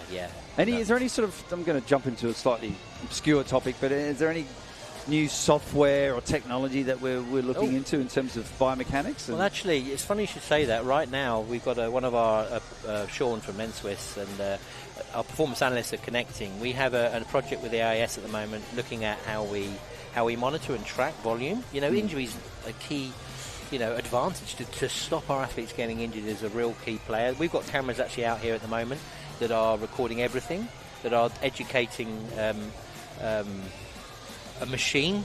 That's what I'm going to call it today, because we're starting to get beyond my computer. Beyond but it basically is training machine to be able to watch training sessions and download into a monitoring system without us even tapping a button. It's all done through some advanced technology. It recognises the athlete, it knows what they're doing, and it goes into our monitoring system. So we'll actually be able to track the divers just by having a flash camera in our centres. You say basically it's an archive system. Yeah. So it's automated, so it recognises which athlete's which, and then they can put them into specific folders of individual athletes. How many dives how many front 3.5 pikes has Maddie done? It will all be done automatically. Yeah. So that's who knows if we achieve it. I know really big shout out to the AIS that are helping us with this, but also the on-the-ground teams. It's a project again, and who knows if we get it right. But we've got to lean into research, innovation. We've got to try and find things to make things easier. But this information is vital for us to manage load, to understand our coaching strategy, to avoid injury, to keep our divers fit, and also to understand when we have divers performing at the highest level, how do we do that? What did they do? How did they prepare? And so on and so forth. Also, I think it helps take off the load on the administration load on coaches. Correct. So you'd rather sort of free up the coach's mind to concentrate on the training. I know it's a very philosophical thing to say, but you don't need to overload the coaches too much sometimes. If you can avoid some administrative duties, back it off. Yeah, coaches do the coaching. Right, here we go. All right, right into this, okay? So we've got Lily Connors. So 403B, starting off with a nice, comfortable dive. Pretty common dive to start with, something inward. Yeah. Talk about nice form. Nice, yeah. Lily's also a trampolinist, a very capable. She went to Junior World Trampolining last year. Good background. She's been picked up through the U for 2032, the QS sort of talent identification programs that go on in the state in Queensland. And thank God they found her, because she's such a nice kid, and she's really improving under the watch of Vanin Corallo at the moment and the gang here, and she kicks off this competition nicely. And I did see her quite a while ago, and I'm just going to come back to that same story I talked about. I had a break, and I came back, and I'm like, wow. Come on. Keep up, Joey, keep up. So I think the screen there was not quite, there was a score. So Charlie Brown, so 403B as well. I think a lot of girls like to start with this. We might see a few in this round of this dive. Better than a hurdle, right? Again, we spoke about the hurdle step earlier on. They're just settling the nerves, doing something nice to start with. Nice diving, just a smidge of a rollover, but very strong off the board. And Charlie, again, another one that's come from... we've got a great connection with the Robertson's gymnastics programs in Queensland, and that's where Cass originally came from. So that was his old sport, and Charlie's another one that originated from that gymnastics program, and actually where Lily does her trampolining. So it's a bit of tumbling, a bit of trampolining. Yeah, I think so. A bit of everything. Yeah, and it's really been a nice connection that we've made with the coaches down at that program, and I know that they're incredibly proud of all the kids that have come across into diving and what they're achieving. Speak of the devil, Emily's another one. Came from the same gymnastics. That's all we do is steal athletes from other sports. I'm joking. No. They're very supportive of them. Really nice little pike save there as well, fighting for the entry. I think Emily showing her experience there. It could have easily over-rotated, just like Charlie there, but just held that line, used a save technique that made sure she pulled a few more marks, and a nice 50-pointer to kick her campaign off. Been a big week of diving, right? So definitely feeling probably some fatigue for some of the athletes. Looking at Charlie and Emily there diving, they've done the synchro. That's 2 events. Yep. They made the final in the individual. That's 3 sets of competitions. Yeah. Now they're diving 1 metre. We spoke about the divers on 10 metres doing a big load. These girls have done a lot of competing this week. Right. So they've probably had 5 events in total already leading up to this, or correct? Have I got that right? Yep. Correct. Yep. Yeah. That's a lot of diving, a lot of preparation. And, hey, they're young. You know what I mean? Yep. They're young. They can handle it. We've got young Lacey Beaushire. Yeah, Lacey, younger sister of the great Jackson Beaushire. Our 10-metre Olympian. Jackson, yes, of course. So, good diving runs in the family in the Beaushires. It's in the genes, no doubt. And some good genes and genetics in terms of the toe point. And again, we're talking about backspin. That's a really controlled dive. It looked really natural for her there, and a different starting dive to what we've seen from the others. Nice line, though. Really hot when she kicked out. I mean, ever so slightly over-rotated, but they're tough dives to control once again. Those are foundational dives, really good for back 2.5s and so forth, right? Just to work on those all-important come-outs. A nice stable start from Lacey. So Mila Klein mixing it up here. So front 1/2, 1 twist. Yeah, hitting a hurdle dive first. And there nice to stay. Kept her nerve there nicely with a young one of our younger athletes on our program, and heading her way to Croatia later this year. We'll be excited to see what she's up to. But pretty confident hurdle, as I said, to start with a hurdle and get that get that all in place like that on her first start. Very good, very stable start from her too. Again, we talk about the individual approach, so each athlete will have something they prefer to do first. Yeah. Croatia, just remind me of the dates. When's that happening? Go on, you got me now without my computer on in front of me. Third week of August, roughly. Third week of August. 21 to 28th of August, I think, is the actual competition date. All right, so not too long now. So, Yep. So Lucy Dobberson, also in 1.5 pike. Yeah, just really excited to. I gave Lucy my competitive award yesterday because I've watched her sort of climb up the standards and watch her diving progress, and she just keeps improving. But it's connected to training. She works hard, she gets it, and I just had to call that out yesterday. And I know that her coach Harriet Jones was really proud of that. She really has evolved, and I think she's heading off to America next year, so be keen to see how she's going to evolve and what she's going to look like as a senior athlete. But really impressed with where she's at and how she's keeping getting better. She always seems to be right in the pocket. I mean, she really dives like a very, very experienced senior athlete. She is experienced. Yeah. She really is. Yeah, if you think about it, she's had a lot of exposure to international competitions, and she's using it. You know what I mean? All right, Foti, so also in 1.5 pike. The N-Swiss team. Yeah. Right, even though younger, very strong athlete on the 1 metre. You'll see her bend the aircraft wing well and choosing that inward 1.5 again to keep it nice and stable in the first round. So something to point out there, I thought elevation-wise, you really rode that board well. Yeah. Just letting that board take her up. So quite often people snatch out of the board, but she really let the board kind of drive her up and perhaps cause that over-rotation. Maybe the takeoff was too good. Yeah. But she's very strong, Mariah. But again, very, very deep field of athletes. Yeah. Out of the N-Swiss team in Sydney. Yeah, they're very busy down there. Very busy in Sydney. Well, something's working, right? As always, the factory just keeps working, doesn't it? All right, new face to the scene, Emily. Emily Collins, yeah. One of our emerging athletes here in Queensland. God, they look so young sometimes, don't they? It's so good to get this experience now. Immaculate. Look at that, beautiful. Yeah. See, sometimes we say diving is not, we mustn't be ageist, because that's still a good version of the same dive the older athletes are doing. But let's look at the takeoff. Beautiful Great elevation. Form. Look at that form. That was a good start from Emily. But I'm going to use the word crisp. Yeah. Right? So crisp, in terms of like the snap. Look, watch the pike. Very quick. So nice hole at the top, into it, nice deep pike, and around. Yeah. Really nice toe point. Well done. Yeah. Yeah, look, another one from the Vaninkashaning crew here in Queensland coming through the system again. Another and one looking comfortable in the competition too. Yeah. Didn't look nervous, did she? No. Okay, from Perth now, Eleanor Williams. Again, back to some more experience.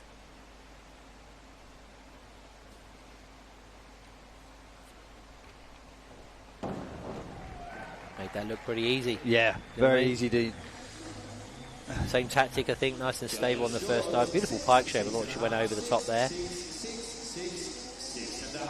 And I haven't actually been to the facility in Perth in a while. I mean, what's the system? They've put in this new dryland over there. You should see it, mate. Yeah. It's state of the art. And again, I know divers like Eleanor would have really maximised just having that type of facility upstairs. Yeah. And you warm up, walk down the stairs and in the pool. It's just, they're so lucky. I think athletes, this era of athletes, don't understand how lucky they are.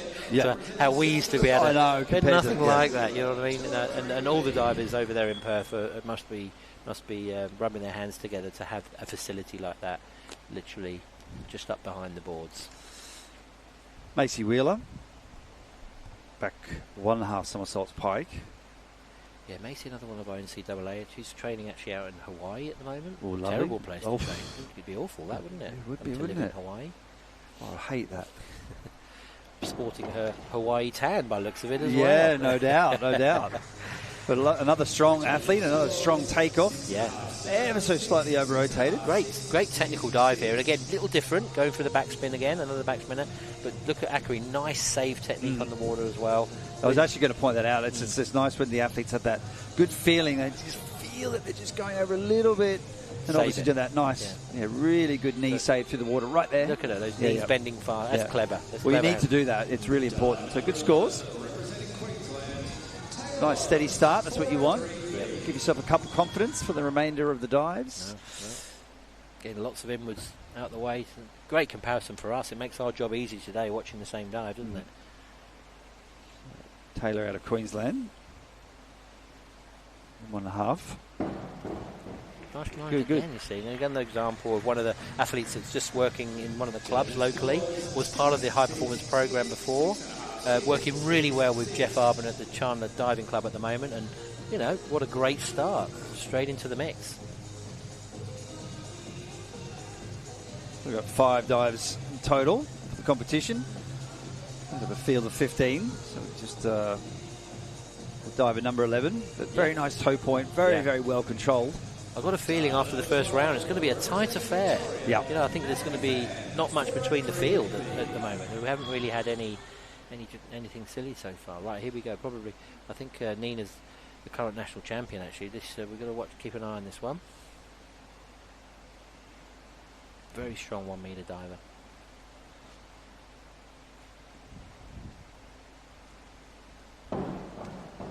Yeah, you can see the Squeaky elevation. clean through the water as well. You can see why. That was a very good version of that. Like you were saying, utilising the board, showing more height, which I think is important in a 1 meter competition. Showing how you can actually get out of that board. Look at that height on that dive. That's a good dive. Yeah, I mean, just look at technique and takeoff. Just watch the arms coming up. That nice pause at the top. Good technique. I mean, very well-rounded athlete. Yeah. Purely looking at the technique in terms of the takeoff. I mean, there's not much to pick on. Let's face it. No. There's smidge overall on the entry, but the remainder of it's pretty good. Very good, I would say. All right. Back to one of our youngest competitors again. Really, some Queensland. some real young dots competing today from Queensland. Yeah. Great to see. Marja. Yeah. Marja Olsen. Maya, sorry, I meant to say. Yeah. Oh, different dive. We haven't seen that, and done well. Yep. A back 1.5 half twist, a little different, starting with a twister. And it's good, you know, the Open Nationals is in Queensland. You know, why not? Why not? It's in your home tour. She's obviously gone through the qualification system, got herself in there. And isn't it great just to give those young ones that early experience of competing against their hero? Yeah, basically. absolutely. Yeah. If you get the pronunciation, Maya. So. Well, sometimes you also have these Spanish names as well, sort of different kind of Yaz and. But it's just it's you know we haven't discussed yet. It's the role models that we have in our sport. To dive against your role models, you know, there's not many sports where you can do that. You know what I mean? This is just we're very lucky. All right. Another one of our busy athletes that have been doing everything. I think competition number 6. What did we say it was? 6 or 7? I've lost count of how many times. We've 5, maybe 6. Yeah. Yeah. So a single twist as well, same as we saw. Mila Klein was doing the same as well. But very good elevation. Really, right in the pocket, good distance from the board. Not going too far out. No. And we're talking about the connection to these dives. Often the 1 meter programs of supporting what they're trying to work at. And I know that Lara's just working on a new front 2.5 1 twist, for example, on 3 meter, which this is very important. It underpins what she needs for a harder dive that she'll be putting into her program on 3 meter. Yeah, because I mean, at the end of the day, like you're the full out, you're coming out of a single twist, going head first. Correct. There you go. And then you get more repetitions on 1 meter, get better with your come outs. Yeah. Okay. It's how all these skills connect to get to the bigger list that they need. Mia Gillis. Very nice. Queensland diver. Yeah, and also another trampolinist. And I think her dad is a very proficient high-performance coach as well, actually. So, but coming from the trampoline world, does a lot of coaching. Mia's a great... Darren Gillis. Yes, Sorry, there you go. You do. Yeah. You know her dad. I stole his trampoline and it's there on the 5 meter. There you go. Well, I didn't steal it. I got permission. I thought you may know him, but a great part. And also, one of the things I love about Mia is that she, not only is she diving and working in a local club, she's bringing that connection from trampoline, but she coaches, mate. She helps out, she gives back, and she works with younger athletes in the state. And that's just a wonderful thing to be seeing a diver doing. Yeah, cross-pollination of different sports. I do like that. So Emily Francis tied with Natalie Farn, so 50.40 points. Quite often you'll see some of those tied scores in the first.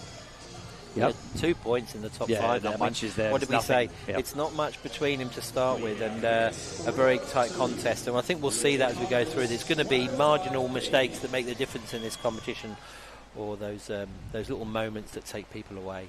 Okay, so Lily's stepping up the DD, so front 2.5.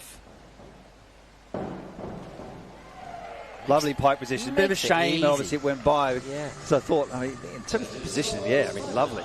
Yeah. I mean, these are hard dives now, right? Yeah. We're stepping it Is up. she going too high? Is she spinning too fast? You know, all good problems for her as a young diver. It's a shame, like you say, she's over-rotated, but it's good problems. You know what I mean? Yeah. When you've got height and you're over-rotating, if you're not making the rotation, then you're back to the drawing board a little bit. Yeah, no, I think, you know, if that was me, I'd be worried about my toes skimming the water. You know what I mean? I'd have a real problem. But this is good problems for an athlete like Lily. Well done, Lily. So Charlie Brown also backing it up with a front 2.5. So again, it's nice to have those back-to-back ones just to compare height and technique. It's amazing that tactically they use similar orders. You can see the error there. Again, hurdle set. Let's go back to the hurdle when missing the end of the board. Bending aircraft wing but not being on the end is the tough game. Or on the side, I mean, you'll see here just off to the left-hand side there as well. So, I mean, she definitely fought for the dive. And that's the thing that's really positive about this. Is it doesn't matter. You can just see her there. Just got a little bit off to the left and then... And obviously, we all know as divers, and if you haven't dove on diving boards, then when you're on the back and the side, you lose height. You lose power, like just to kind of sum that up. But it was a nearly. I mean, Charlie tried, and she's strong. She pushed well there to still get that round. It's just, just that little bit too far back. You just don't get the flexibility in the board back there like she would experience when she's on the end. So Emily just stepping up her DD slowly. I'm just looking at a list, so just bit by bit she'll increase the difficulty. It's gone for back. Lovely. Oh, wow. Like I said, DD, no DD. If you're doing good dives, it counts, and that's another good dive from Emily. Nice, stable back 1.5 pike. Really leading off where she left off yesterday. I mean, I think this national so far is the best I've seen her. You know, she made some good standards in her 3-metre competition. Great result in the synchro. Here she is again, impacting in the 1-metre field. And a really good foundational dive. When I say foundational, it's still the foundations of a back 2.5 pike on 3-metre, for example. Well, look at that excellent knee save there. She understood she might have been just going slightly by or over. Really good scores, a bunch of 7s from the judges. Just looks like she's really found her way to compete, Emily. She's always just made those 1 or 2 big mistakes. She just doesn't seem to be making them anymore. So reverse 1.5 pike. Yeah, fighting strong for the dive there with Lacey. Obviously her favourite dive. Looks like she's comfortable spinning in the backward direction with her opening with those 2 dives. Looked a bit slow. It didn't quite connect very well. Just a bit slow getting it over the top. But again, using her very clever to wait a little bit longer and just try to pull that on, pulling as much score as she can. No drama for her on that dive. Keeps her in the game. Yeah, very elegant. Another athlete with a fantastic toe point. I dare say that the women's toe point is surpassing the men at times. Yeah. It's absolutely beautiful. What are you trying to say? It's because you've been chatting with Cass again, isn't it? He admitted he was a bit scruffy sometimes. Right, Mila. She's chosen the front. 2.5. Yeah, so 2 front takeoffs, back to back. Good. Held on the right time. Similar thing we saw Charlie. See that? Just a little bit off there. Not quite as bad, but having to work hard. Amelia only a young one, but look how strong she was to still make that round. Watch the board there. Kept her nerve. Very, very strong young lady. What do you think about the hurdle? Is it sort of the case where maybe you get that little bit of a step back, you're bringing the knee up and sort of stepping behind slightly, just need that little bit more step down in front? And although, early in her career, the experience she's had, just returned from America, where she did very well competing against some of the top Canadians, Americans, with some Brits out there. But again, back here, diving against the seniors, they're really getting experience, these young kids now. Lucy, front 2.5 as well. Yep. Got beautiful pike. That reminded me of Lily's, real high, really easy, just almost too easy, just not able to deal with it, just slightly over-rotating, but good problems again. Very good problems to have. So many, obviously just need to come out slightly early, but looking at the pike. Now, the hard thing with these 2.5s is to get into the shape quickly, and you need that strength in the arms. She's done that really well, really quick into that pike, so the connection's great. Yeah. Just a shame, just a smidge by it. And something I've noticed with Luce is that her front 3.5 pike's really improved. Like she really competed in the rounds of 3 metre well, and that's been one of the spaces that she's grown. And again, maybe makes this dive a bit too easy for her. Yeah. IFOT also front 2.5. Big hurdle. Yeah. Huge height on the hurdle. And off the end again. I don't know if you noticed that. So, but again, when you have enough strength, you can push the board back. You see how far off the end she actually goes backwards, but she's able to still bend that board back there and utilise it to make her a dive. Then the judges will deduct a little bit for that, but still she makes up for it by showing some good quality in the front 2.5 pike. Yeah, I mean, you can also see the potential for extra height. I mean, making it easy back on the board, but, you know, obviously when she's right on the end of the board, hitting that sweet spot even higher. Yeah. But the most important thing is fighting, right? Yeah. Doesn't matter the takeoff. You march go forward. with what you got. Go with what you got. Go with what you got. I always recommend that to everyone. You fight to the end, no matter what. Yeah. Here's young Emily. Back 1.5 piked. Yeah, good, consistent diving. Yeah. I mean, this is an exciting young diver in Queensland at the moment. I mean, that's, you know, it doesn't make any sense that she's so early in her career and still has the ability to do it to that level. That was a very, very capable back 1.5 pike. Good technical delivery. And again, this is, you know, we've been shouting out coaches all day, but Sharning, you know, he really installs just crisp technique for these young athletes. Yeah, I mean, look at it. Yeah. Good technique, but also having that ability to understand it's over rotating, doing that little, you know, that little tuck save at the end of the dive. Yeah. Very, very impressive. You know, he's done it with so many in Australia, and there's another good example. Eleanor Williams, Western Australia. Yeah.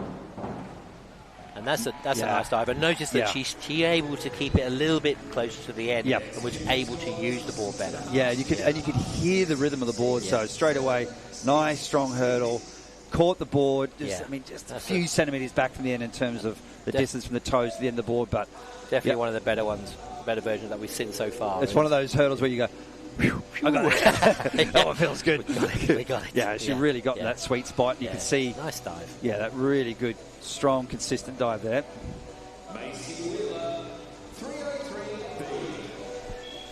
Macy Wheeler, so reverse takeoff now. Yeah, both the both the South Australians sort of going with their back and reverses to start with. Might be a tactic from the divers in that state, but here we go. Here we go. Really good. Now, has she been diving? Is the pool outdoors in Hawaii? It is indeed. Yeah. Can you not tell? Yeah. Yes. Okay. I've been very jealous of her tan Yep. she's come back with. But no, just great. Just like to see her feet. You know, see her feet just pulling the pike shape, just perfecting the form. But technically, what a great dive! Plenty of height, very accurate. That'll serve her well. Keeps her in the competition. I mean, it can be. They're just small details, and that can be fixed quite easily as well. Yeah. But in terms of the come out and the pull through the water, lovely. Wonderful. Wonderful.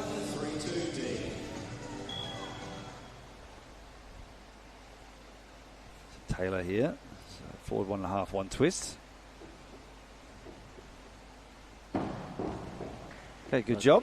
Not bad, just got a little bit stuck over the top there. That hurdle, you can see the hurdle is a little bit lower. So she's coming off and it might be a tactic just to keep her, you know, this is what we're talking about, the hurdle. So there's different approaches, just a little lower on a pop, maybe keeps her under control there, and just shame, just a little bit of over rotation on the end. Yeah, single twisters are hard dives to get right as well. Yeah. I mean, you've got to get your arms through super quick to get that set right, you know, really quick before you kind of snap into the somersault. And she's a great young. I was just chatting with her the other day. She's also, you'd be glad to know, she has a great Barani, this young girl. Good girl. And might be looking at some work out on the ships to go and develop her high diving skills. Why so not? Could be commentating on her in the future, Joey. Who knows? Yeah. Front 2.5, making it look easy. Yeah. I mean, look at the difference. There's a great landing position, like you were saying. Again, another few moment, I think, for an athlete, but utilising it, showing her experience. Look how high that goes. Beautiful pike shape. Look, this is why she's a champ. They look easy. Yeah. And you always see the great ones. There's just there's a sense of time in the air. It looks like they've got plenty of time to let the dive unfold. It looks relaxed, looks calm. Harriet looking very pleased with that. Yeah. Lovely smile. Maya Olsen, 1.5 pike.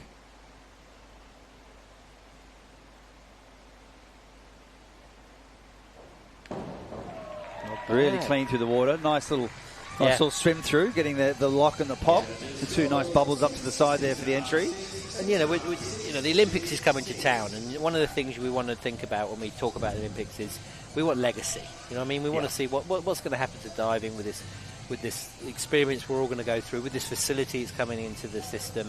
And it's about these kids. These are the future. It's just such an exciting thing to see young talent lying around in all the states that are going to benefit in the legacy piece from this Olympic Games that's coming to Australia.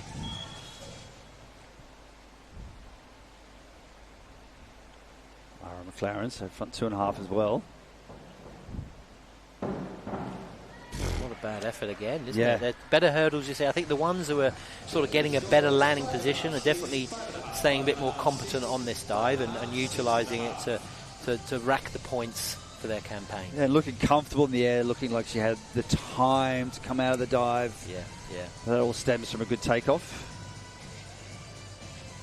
Yeah, it looks like Coach is happy there. Yep. Veronica giving her the fist bump and smiles all round. Yeah. So I think we're happy with that one. Okay. Mia Gillis, 2.5 tuck this time. Well done. Interesting. Chose this up, but look at again. I liked the elevation. That was high. A different style of hurdle. Very accurate. I think Jeff will be happy with that. I reckon if it looks like he's hiding from the cameras today, but I reckon we see him smiling. I know that it'd be, Maybe he was out with Matt last night. I don't know. Yeah, who knows? But really good diving. Obviously coming from that trampoline background, has great acrobatic awareness or aerial awareness. But that will conclude round 2. So we're going to... Let's see how that's affected the rankings. Yeah, we'll start notching it up a bit. So we'll get into round 3. So we've got 5 rounds of diving in total.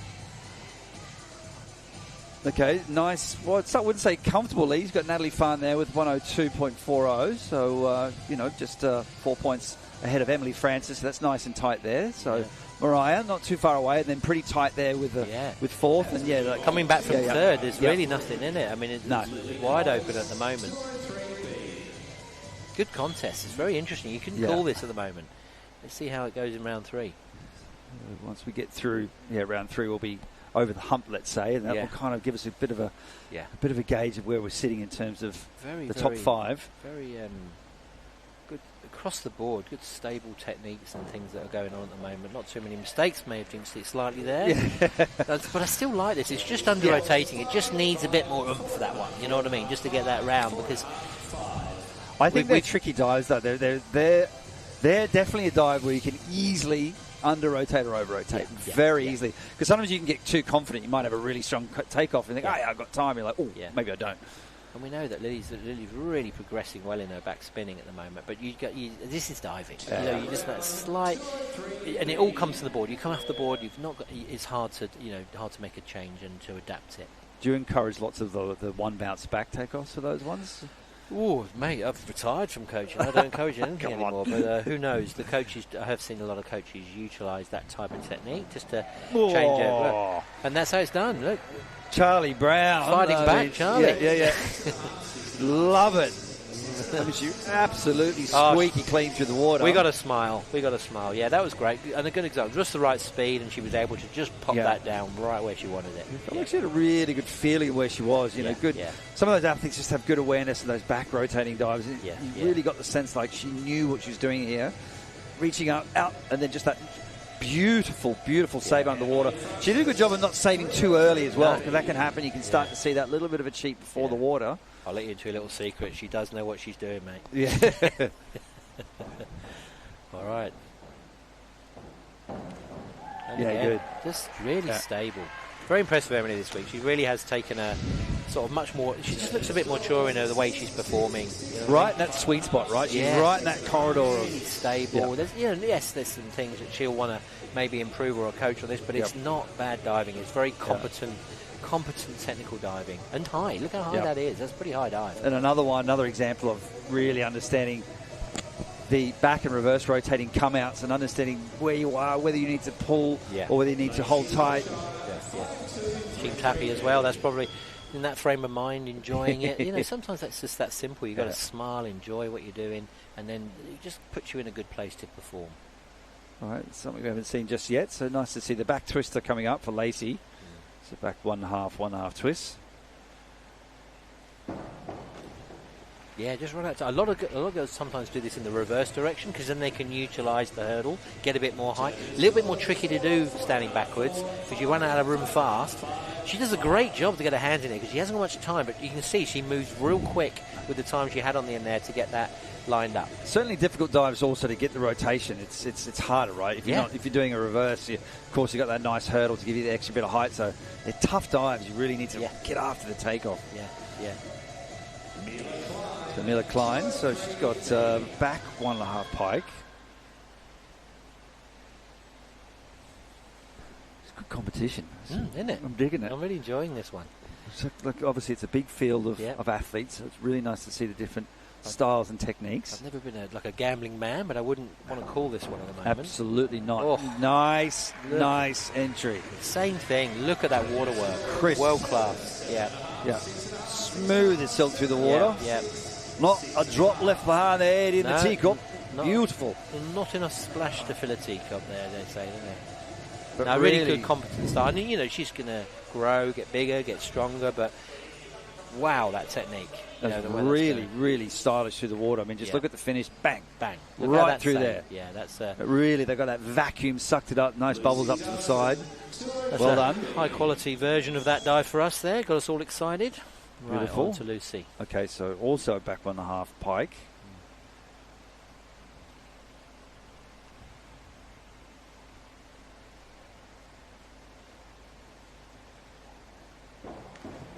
Yeah, good control and come out. I mean, Australia has a great tradition of women's 3 metre, and it doesn't look like it's going anywhere, does it? It looks like it's staying. No. We need to recruit more boys. We don't have a problem in the women's field. Another great example. Very high and just good technical. Just wants to be a bit cleaner through the water, but a very, very high standard. What I liked in particular was the come out. If you see the come out, there's an amazing amount of core strength. I mean, just look how strong she is when she comes out. Bang, boom, hold the line. Just maybe just a little bit of shoulder splash, but that's okay. Yeah, you can see that. She's talking about just chin in and a little bit of shoulder. Tiny thing. That's only a small detail. It's all small details, But that's what counts. That is the game. Yeah. Also back 1.5 pike here. Here we go. Popular dive this round.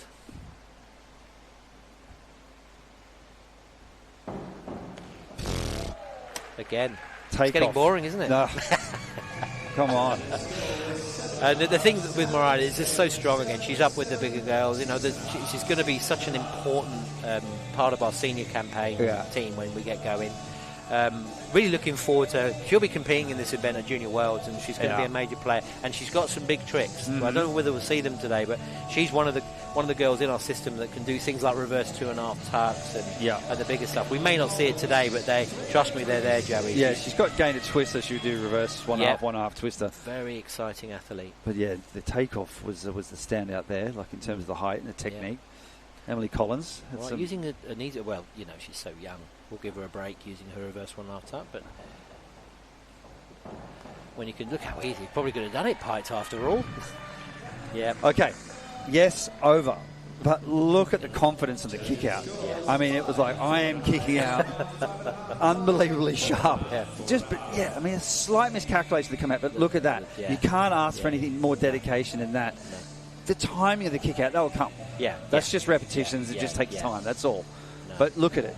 Absolutely crisp, sharp, bang, over. No problem at all. Confident, sharp, clean. And the judges like to get at us, as coaches, making sure those tuck shapes look right. Well, I'll tell you what, that tuck shape looked great. Immaculate, indeed. Eleanor Williams, West Australia. So 203B.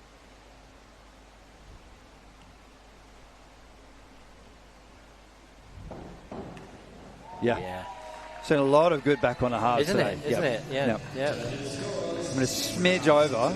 But in terms of, there's a word I like to use here, fluidity. There's a certain, they're very, very fluid in terms of the pike and the come out. They're like, everything looked like it was right where it needed to be. Absolutely. A smidge over. And then, Emma's been working very closely with Emma Lynch, one of our coaches, and again, we keep talking about the experience of our coaches, but they must know what they're doing. They've all read the book here, because look at the technique, look at how that's being stopped, how she's guided, how they adapt into the entry. Just a great version of a back 1.5 again, and keeps her in the hunt. I mean, it's It's a game of nerves today, isn't it? Is anyone going to make a mistake here, Joe? There's hardly just little things, but got to be consistent across all those 5 dives today. really exciting competition to watch. Another one of those back twisters coming up. There we go. Yeah, back 1.5, 1.5.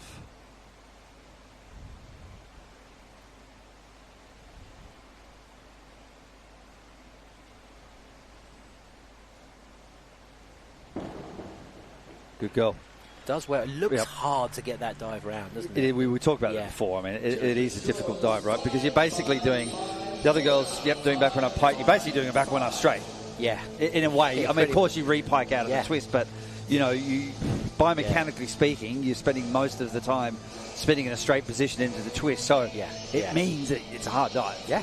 That's a lot. It's not easy to get it around. Again, she does really well. Just loses, because of that, I think just loses some of that form which we saw in her easier dives.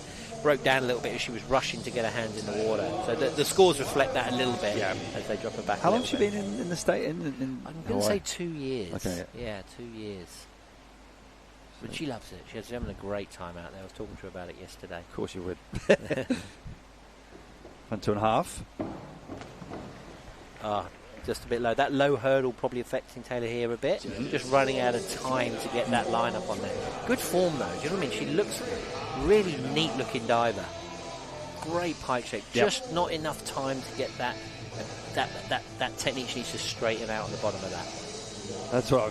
I try to sort of reinforce that even in the high diving world or the diving world is get the takeoff right, and by and large that will improve your chances of getting a good entry. But as you mentioned, superb pike position, form. All right, event leader, here she is again. Only fine, so back 1.5 pike. One of her easier dives. Still, finesse and control is required.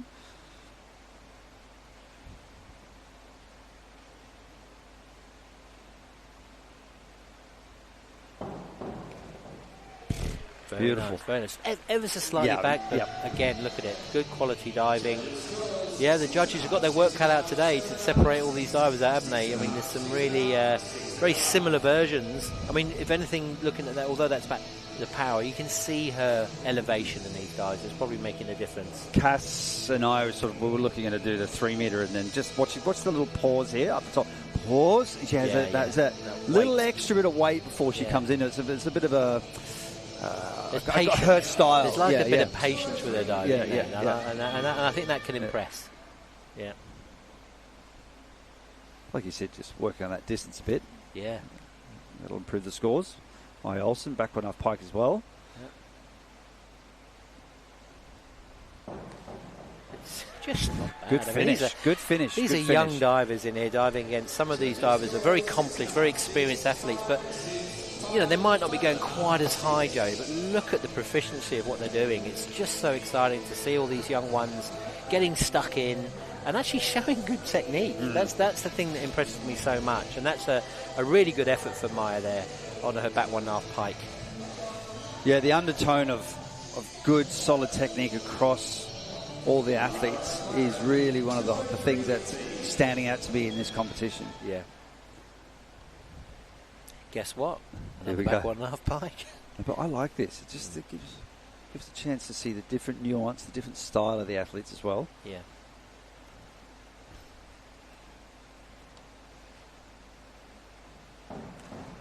Another one. And you can see that she went a bit early with it, but still knows what she's trying to do there with that save. But again, I like the elevation on this one.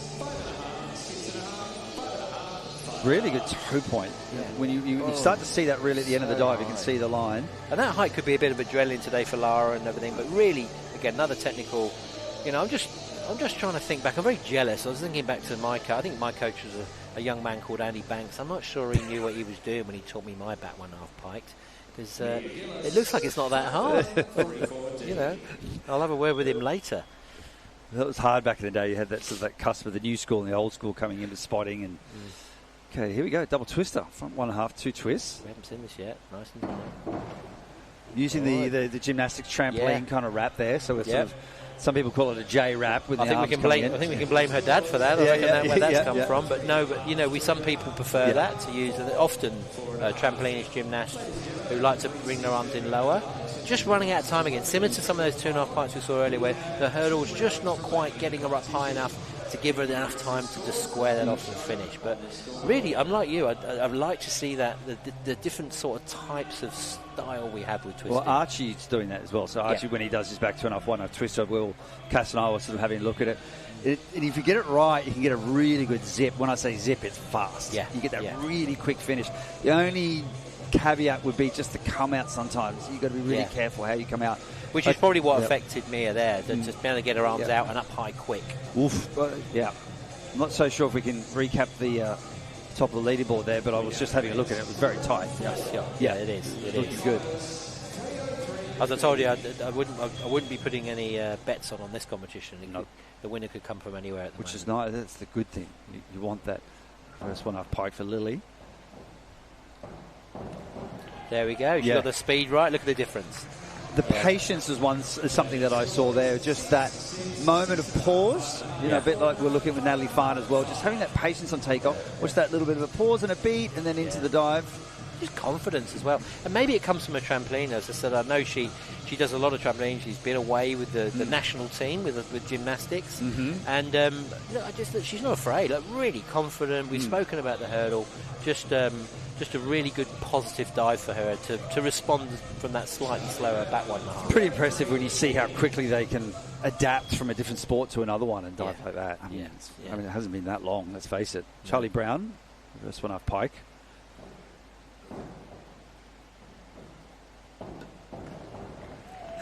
Does a good job. We're going to see, I think this is the rounds where if we're going to see some errors, the dives with the hurdles are more likely. You can see Charlie again just being a little bit off the end, but also keeping a calm head on her here just to make sure that she starts off the end, but still it has the ability to know how to bring that to an upright position or near as damn it on the end of that. And 1 meter can be a tough competition sometimes too, because you don't have a lot of time, right? Like it's a low board, so the split-second judgments really come into play in this particular event. Yeah. Okay, Emily Francis. Definitely a contender the way she's going. Oh, she's got a bit of DD coming now. Yeah.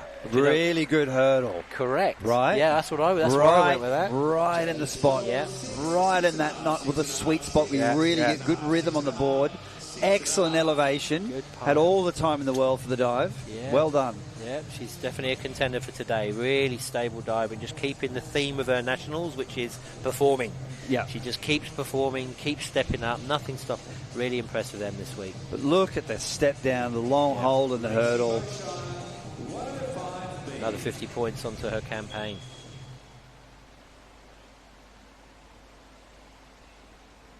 Lacey Beaushire, also front 2.5.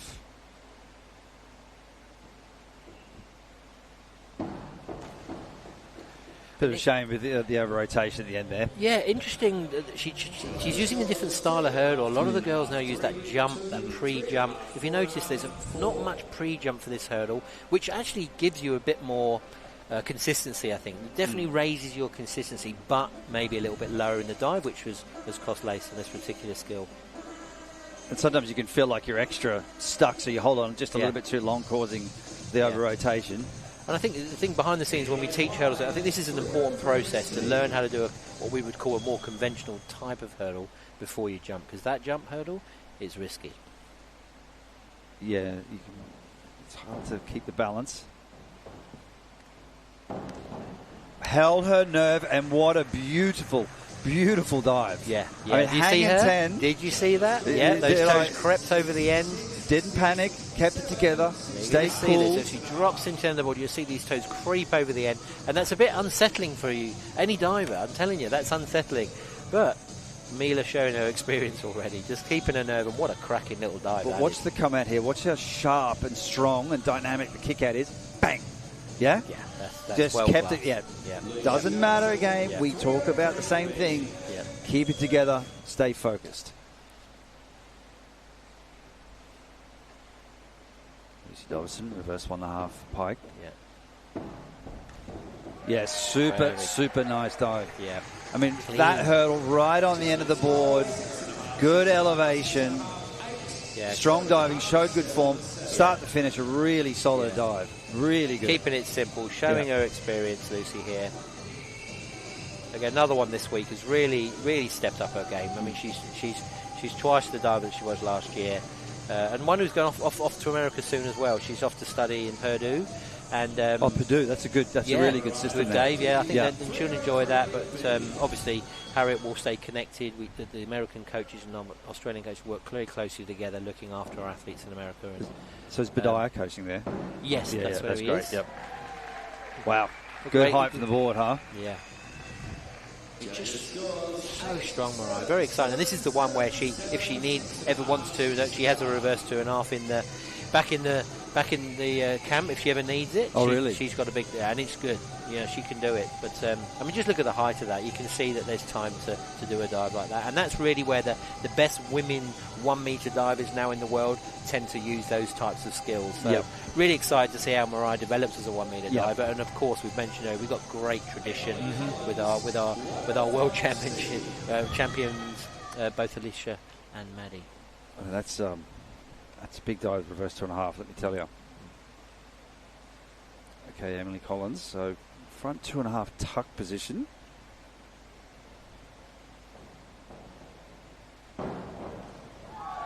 Back on the end of the board. Yeah. Stayed with it. Waited for the right moment to shoot out of the entry. Shoot out of the come out, I should say. Keep the dive nice and tidy and clean. And she's doing so well because she's, so young. These young ones, it's very, very hard, as they're growing and when they're younger to move the board. But what she gets out of the board, she utilises well. And what a tuck shape. Yeah. How small does she snap into that tuck? That was a great dive. So using technique to get the dive done, and a very good job indeed. Very clever dive, that. Really impressive. Technique-wise, so much work has gone in behind the scenes to get it to the point to have such good technique so early. Yeah. Eleanor Williams, reverse 1.5 pike. Yes. Yeah. Stable, steady. Just like Lucy. Well looking controlled. at Lucy, similar sort of thing. Real high, really controlled. Just almost needed to make that save a bit effective. Just it tipped slightly, but very, very strong dive.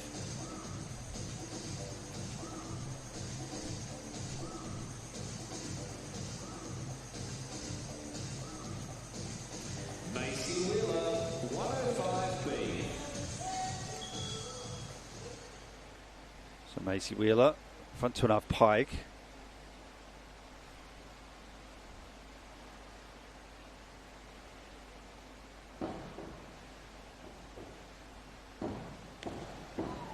Very good. Yeah, right in the sweet spot. Rode the board well. Got some great height from the board. Made it look easy, made it look smooth and stylish. And I think it really helps, sorry to interrupt, but just all that experience diving outdoors as well, I think. Yeah. Once you come indoors, it's a piece of cake. And also the number of competitions that, the last few years that Macy's been doing in America, I think, like I said, this is a diver that really benefits from it. Yep. Competing. Yep. So there's no real surprise for her in terms of her plan and how she's approaching it. She's probably got a lot of good things she's doing to keep herself stable in her performance. Okay, Taylor back 1.5 pike. Yeah.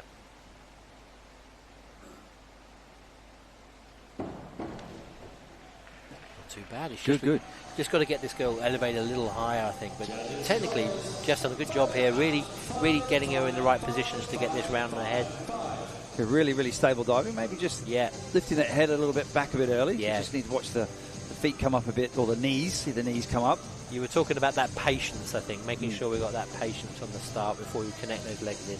Yeah, Cass and I had an interesting chat about that. That you need that perfect balance between extension. Yeah, I was just looking back at the end of that with Emily and Mariah. They're very close. Oh, wow. We got a real close contest. There's nothing in it. Yeah. It's a bit like last night with those two lads on 10 metre. When it gets this close, it just makes it so exciting. You just don't know what's going to happen. Reverse 1.5 pike. Again, waiting for the board, making it look easy. Correct. Yeah. Very patient. You know what I mean? Yeah. She's like, I've got time. Yeah. I'm cool. I got the dive. I got my hurdle. Really high hurdle. Yeah. Just maybe a little bit of scoot off the board if I can be ever so picky. Yeah. But still, nice patience, technique. She's a great, it's right there. Really stable 1 metre diver is Natalie, and she's just showing off her experience there. I just love that dive. Really taking her time. No rush. And the come out, right, as well. Confident come out. Every time. Easy coaching for Harriet today. She just keeps smiling. Yep. Yeah. Well, I'd be doing the same thing. High reverse 1.5. One of the young ones again. Again, Good. choosing the chuck again. This is, from a developmental perspective, coaches choosing the right dives at the right time for these young ones. They don't need to rush to the pike straight yet. That'll come. But what are we seeing here? Good technical dive reach, good shape. You see what I mean? All the signs that this is one for the future. I mean, the exit point out of the tuck position right there, very sharp, very clean. I think that's one of the most important parts in those back and reverse rotating dives. It's just making sure you're holding that core, looking at the toes that split second, so all the technique and the fundamentals on point. Maya Olsen.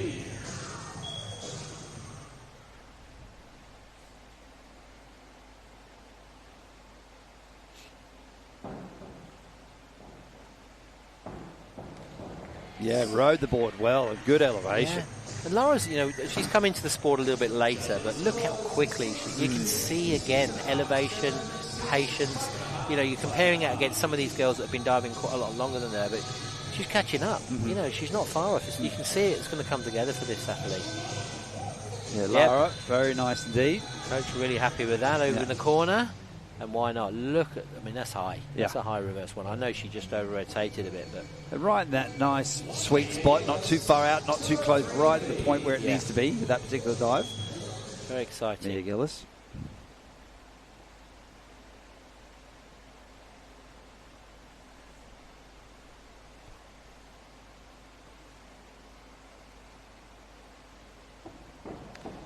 Yeah, good job with the back 1.5 pike there. There we go, yeah. Tricky part when you're coming out of the trampolining world, always landing feet first. You've got to get hone it in, going head first. That's it. We just turn their world upside down and do the same thing. I think Cash and I, again, sorry to refer back to our conversation yesterday, but yeah, I think sort of his advantage with the sports acro was those boosts with the team taking off on his feet, doing 1.5s, 2.5s to that handstand position, catching there. So he sort of had that feet first, head first thing going on the whole time, which I would dare say would have helped the transition. There's a lot of the acrobats have a lot of transferable skills which we've learned through the cast journey, But very tight between Natalie Farn and Emily Francis there. Only a few points in it. Lucy Dobson diving really, really well there, and then very tightly packed there from 4th to 7th. I would say all the way not down. much in it. No. Very competitive field here today. 15 girls really showing some good stuff. As I said earlier, our female springboarders, very healthy space for us in this country at the moment. Absolutely. Okay, so we're in the final round, so let's put the pedal to the metal. All to play for now. Let's see who wants it, Joey, eh? All right, Lily, so back 1.5, 1.5.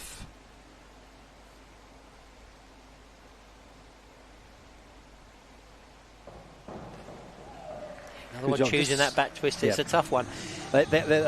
All of them have struggled just a little bit to get the rotation going, which tells you one very important thing. Again, the takeoff and how hard this dive actually is. And we've seen a lot of dives here today where divers are making it look easy. It's hard to make this dive look easy. There's not much time without a hurdle to really get this through. Does a good job, gets her hands in, but just that short angle, that of entry, just judges will be knocking that a little bit. And they do.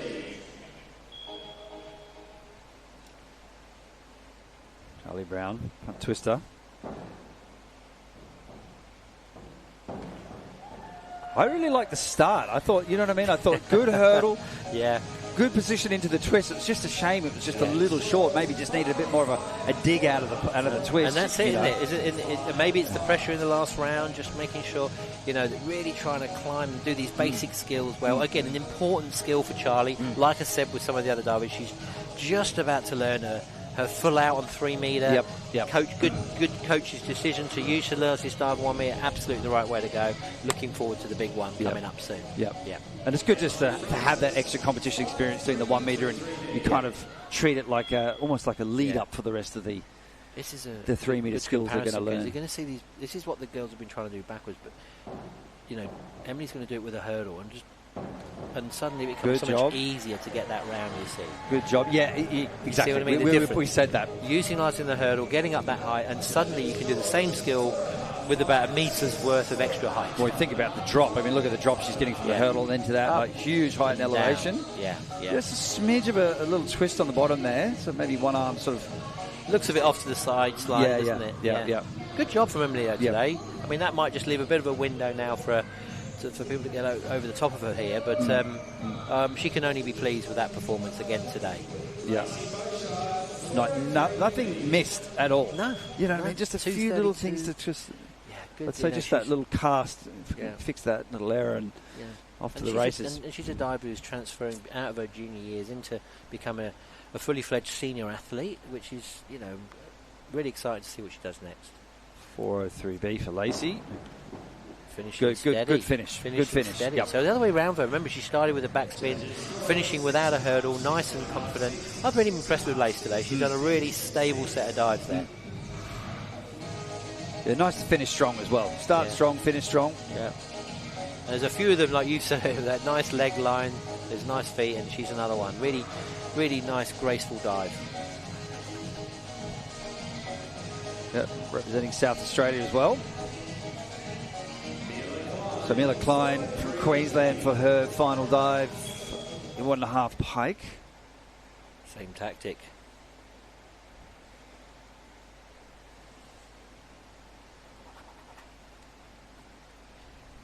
They're only young, but still very competitive in this field.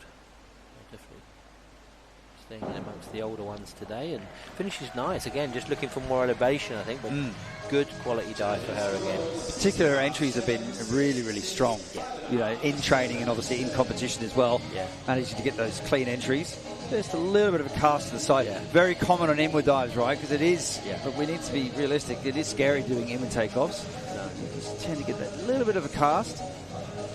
The common denominator, again, I say, is that form and that entry has been really, really good. For a young Group B athlete, a girl that's under 14, 221, great score. What a really exciting, really warms her up nicely for the big international she's got coming in a few months' time.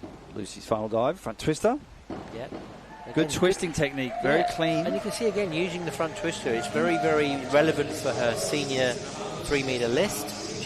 Again, I saw a bit of hang 10 maybe there. We'll check it on the replay, but I think just let her toes creep over, so it just moves the dive out a little bit. It's just a little bit of angle, I would say, forward angle on the hurdle there. Very important fundamental skill for us Springboard girls. But watch the twist as well. But look how straight she gets into the twist. So the twist is very clean, so she makes sure she gets the heels up. Because obviously if you don't really get the heels up, you kind of get that twist where you get a slight pike. Yeah, let's have a look. Yeah, just pulling up the scores here on Dive Recorder. Just getting very close at the top of the list at the minute. Another gain of 1.5 twister, again, like Emily look Francis. How much easier it is with that hurdle. So same as what some of the other girls have been doing, but just utilising the hurdle step, getting up nice and high, and it gives you the added advantage of having time to line this dive up, and that's even over rotated a little bit there, but a really positive finish from Mariah. She was slightly back on the board, and again, showing that she can really manage the board no matter the circumstance that she finds as she comes down and makes contact with the springboard. Very, very impressive. Yeah, great list. 241, well. That's a good score. Really puts her in up it with the top group today. So Emily Collins going back 1.5 twist here. So finishing her hardest dive of the competition. A lot of dive for a young diver to get round as well, you know what I mean? Let's see how she goes. Good work. Good work. Not bad. She's just that crisp again, and she just somehow can snap out of it quickly, you know what I mean? Well, I think, let's just kind of talk about it in terms of biomechanics as well. So you've got your twist, and watch how she comes, bang. Once she's finished the twist, she really uses the abs, digs hard into that repike to keep the rotation moving forward as well. So obviously got a little bit of biomechanics because she's still young and a bit shorter as well. So hey, look, what a senior debut to have this girl come in. I mean, look, she's really impressed me today. And it's nice to see her just introduced on the 1 metre, but watch out for that. Watch out for that name. I think there's a real talented diver there with young Emily Collins. Okay, so Eleanor's last dive, gain a twister, reverse 1.5. See, easy again. Yeah. Very, very, very. The girls who are using this really have an advantage in this competition. Looks like she got really with the hurdle, really made good contact with the end of the board, right at the end of the board, not behind the end of the board, not too far. Perhaps just could have waited for the board a smidge longer. That's the only comment I would say there. That would have helped. But they're a tough dive. Yeah. It's pretty common, reverse especially. Most people just tend to get off the board a smidge early. Yeah. And she's been real steady very in this good, competition. very Good good. 1 metre dive out of there. I think that's a really nice programme. Some fine tuning always with the diver, but I think she'll be happy with herself performing to that standard. And Macy Wheeler and 1.5 pike to cap off her competition. See Mariah's out in front holding that lead. That 2:41 is the mark for the top group. Emily's sitting in just behind. Who else is going to come up and have a go? Will it be Macy? Nice high dive. Let's see how that goes. Good stable dive to finish on. Yeah, same for tactic Macy. as some of the other girls, using a non-hurdle at the end there, just to keep it simple. Yeah, because quite often you get a little bit more nervous on the first dive and the last dive, right? So you sort of need a strong start, a strong finish. Yeah, again, just over Making 40 it look points easy for though, that. right? Yeah. Again, she's. I like the tactical, the order of her diving, what she's doing. Obviously, she's being coached well out there in Hawaii at the moment, and is able to hold a nice stable list of dives on this 1 metre today. 2:15 is her finishing score. So Taylor's got a reverse 1.5 somersaults tuck.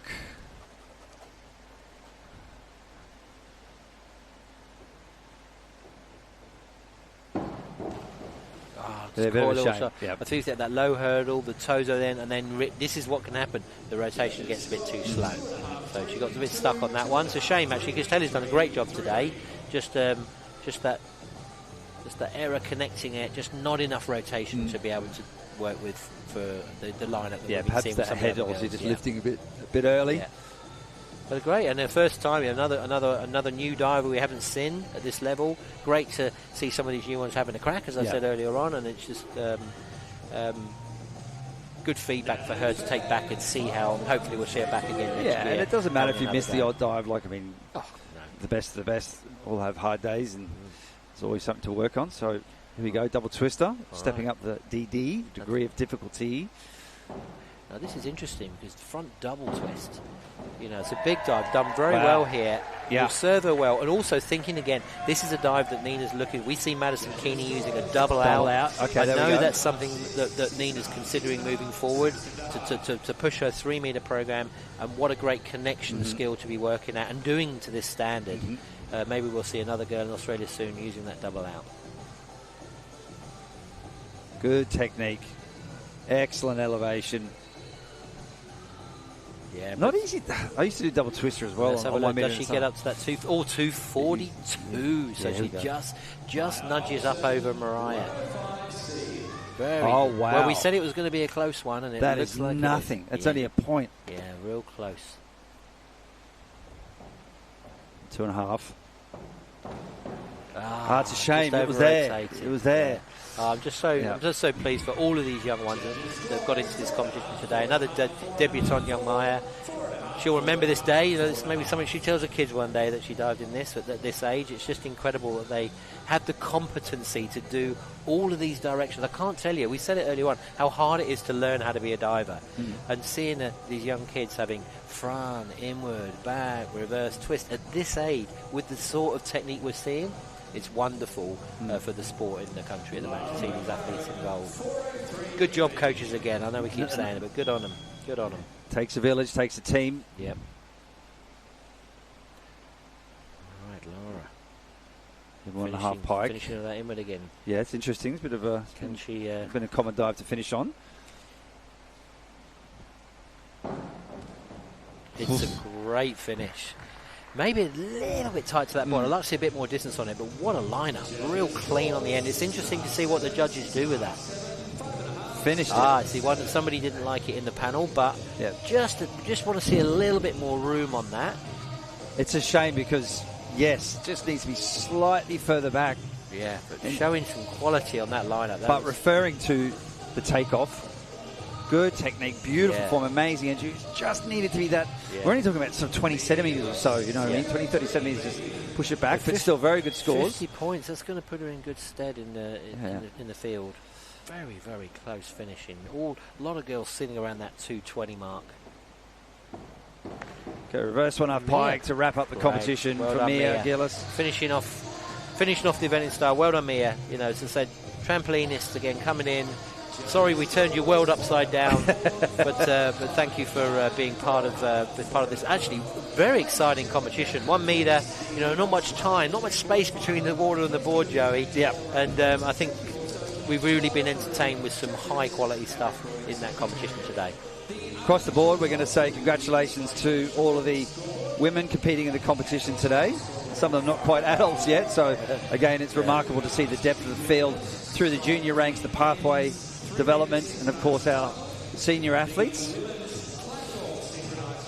And we'll just have a look at how tightly packed these scores are. Natalie Farn winning the competition, 242.15, nothing in it. Mariah, I mean, it could have been anyone's game there between Natalie and Mariah. And Emily Francis putting in a great display. She'll be happy with the podium finish. And look, only 10 points away, Lucy Delvinson in fourth. Mila Klein, you know, and she's still so young. Yeah, so young. So much more room for improvement, but still very, very talented field of athletes across the board through the entire ranks. Yeah. But look, again, very, very tightly packed, 6th, 7th and 8th there. Nothing in it. Absolutely nothing in it. Well done. Congratulations to our podium finishers today. Yeah, and I said the same thing. Well done to all the competitors today. I think we've just been sort of entertained so well during that competition. And as I said, the usual suspects maybe at the front there, showing their experience, but also earning it through a good display of 1 metre diving. Yep. You know what I mean? And seeing Mariah and Emily, two of our, still remember that they're still junior athletes. That are front facing on this, and you know, of course we can pop Georgie and Alicia and Maddie back into this competition, but hello, we're in a good space. Thank you to all of you for just putting the effort in, training hard every day with your coaches and entertaining us on the 1 metre like you have done today. Congratulations to the medalists, and we'll look forward to seeing them up on the podium soon. Yeah, we'll take a bit of a break now, and then we'll come back with our competitions this afternoon. The men's 3 metre final, and we've also got the women's platform final. That will be really exciting. Great way to cap off the Australian Open Championships here at the Brisbane Aquatic Centre. Big thank you to all the judges and, of course, the volunteer staff, the officials who made this happen today. Big Voice Media as well. Thanks for all the great images and all the new graphic packages, and to everyone who really chipped in to decorate the pool here today. Everything's looking great. Good job, coaches. Well done, athletes. We'll take a little bit of a break. Grab some lunch, have a nap if you want, whatever you want to do, and we'll join you this afternoon for some more diving action. Thanks, Joey, and I'll have to jump off. I've got to go back and do my day job down on deck after this, but thanks for having me again. It's been really good fun chatting some diving stuff through with you again today, and also really celebrating what we're doing with Diving Australia. I'm going to give you the pleasure of the one, the only, Matthew Helm this afternoon. Is he still sleeping? Or I think he's up. I think he's up. He's had a rest this morning, but he's excited. He's excited to come and join you this afternoon, and you can talk all things Matthew Helm while you take us through the last set of finals this afternoon. I shall look forward to talking to Twinkle Toes all afternoon. Brilliant. All right, people. Thanks, everybody. Take care. That's Tune in us. soon. Bye-bye. Bye.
If we could ask the medalists for the men's 3 metre synchronised final, women's platform synchronised final and women's 1 metre springboard final, please report immediately to the marshalling area. Thank you.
Ladies and gentlemen, the medal ceremony for the men's 3 metre synchronised final.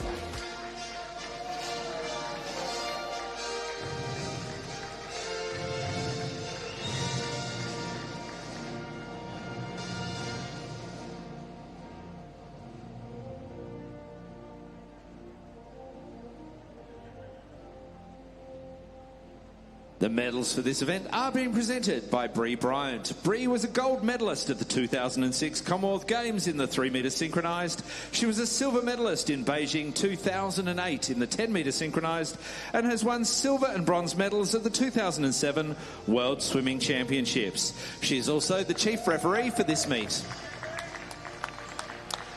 Medals being carried by Asher McFarland. In second place, the silver medalists, representing a combined team of Victoria and Queensland, Benjamin Wilson and James Wood with a score of 691.77.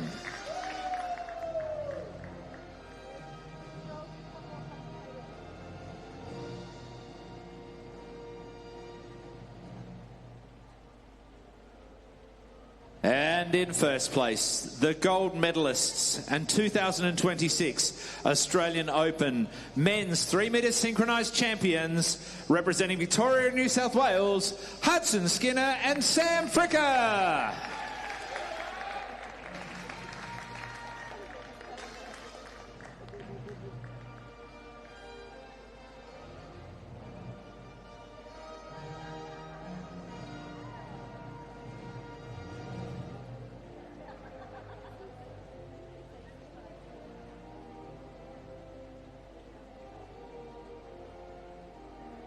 Ladies and gentlemen, please give a big hand to our medalists.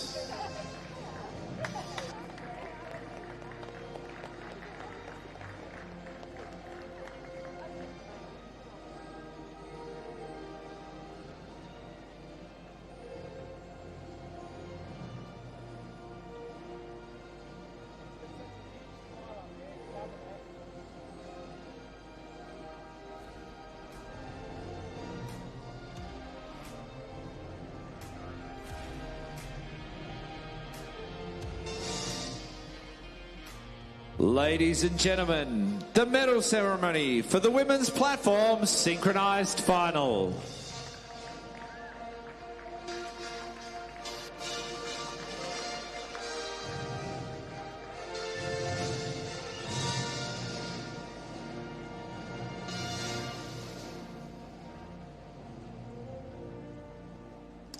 Medals again being presented by Bree Bryant, who was a bronze 10 metre synchro medalist and a silver in 3 metre synchro in the Delhi 2010 Commonwealth Games. Medals again being carried by Asher McFarland. In third place, the bronze medalists, a combined team of Victoria and New South Wales, Laura Hingston and Lauren Flint, with a score of 517.77.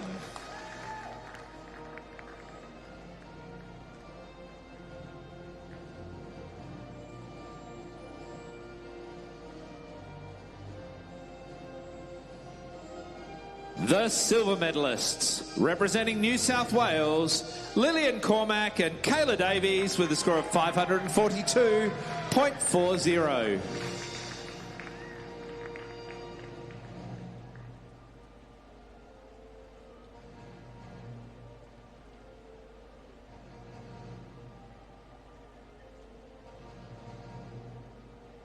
And in first place, the gold medalists and 2026 Australian Open Women's Platform Synchronised Champions, representing Queensland and New South Wales, Maggie Gray and Ruby Drogamullah, with a score of 573.24.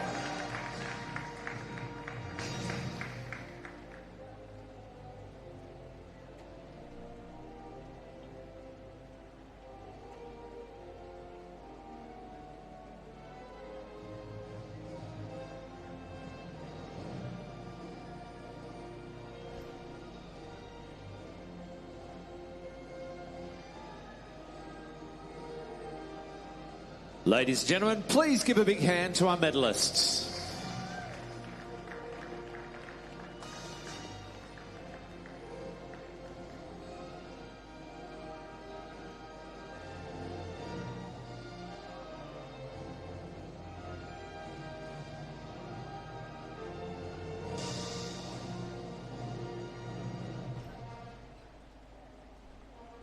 Ladies and gentlemen, the medal ceremony for the women's 1 metre springboard final.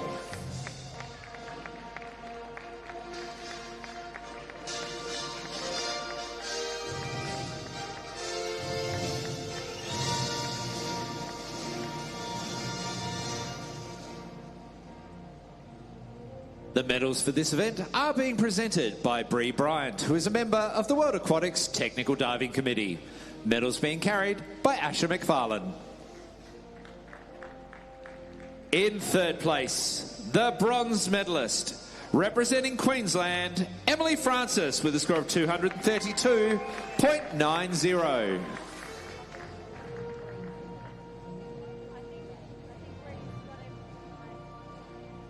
In second place, the silver medalist, representing New South Wales, Mariah Foti with a score of 241.60.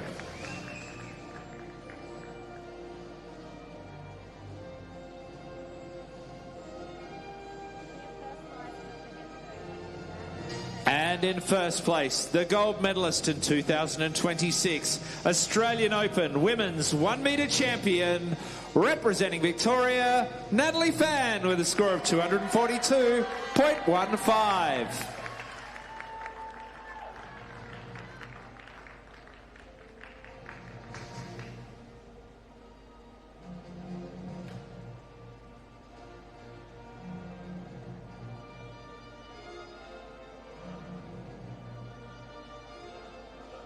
Ladies and gentlemen, please give a big hand to our medalists and thank you to our medal presenter, Bree Bryant, and medal carrier, Asher McFarlane.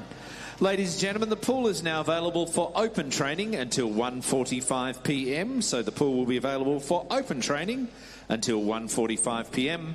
and then it will be restricted training for only those competitors in the men's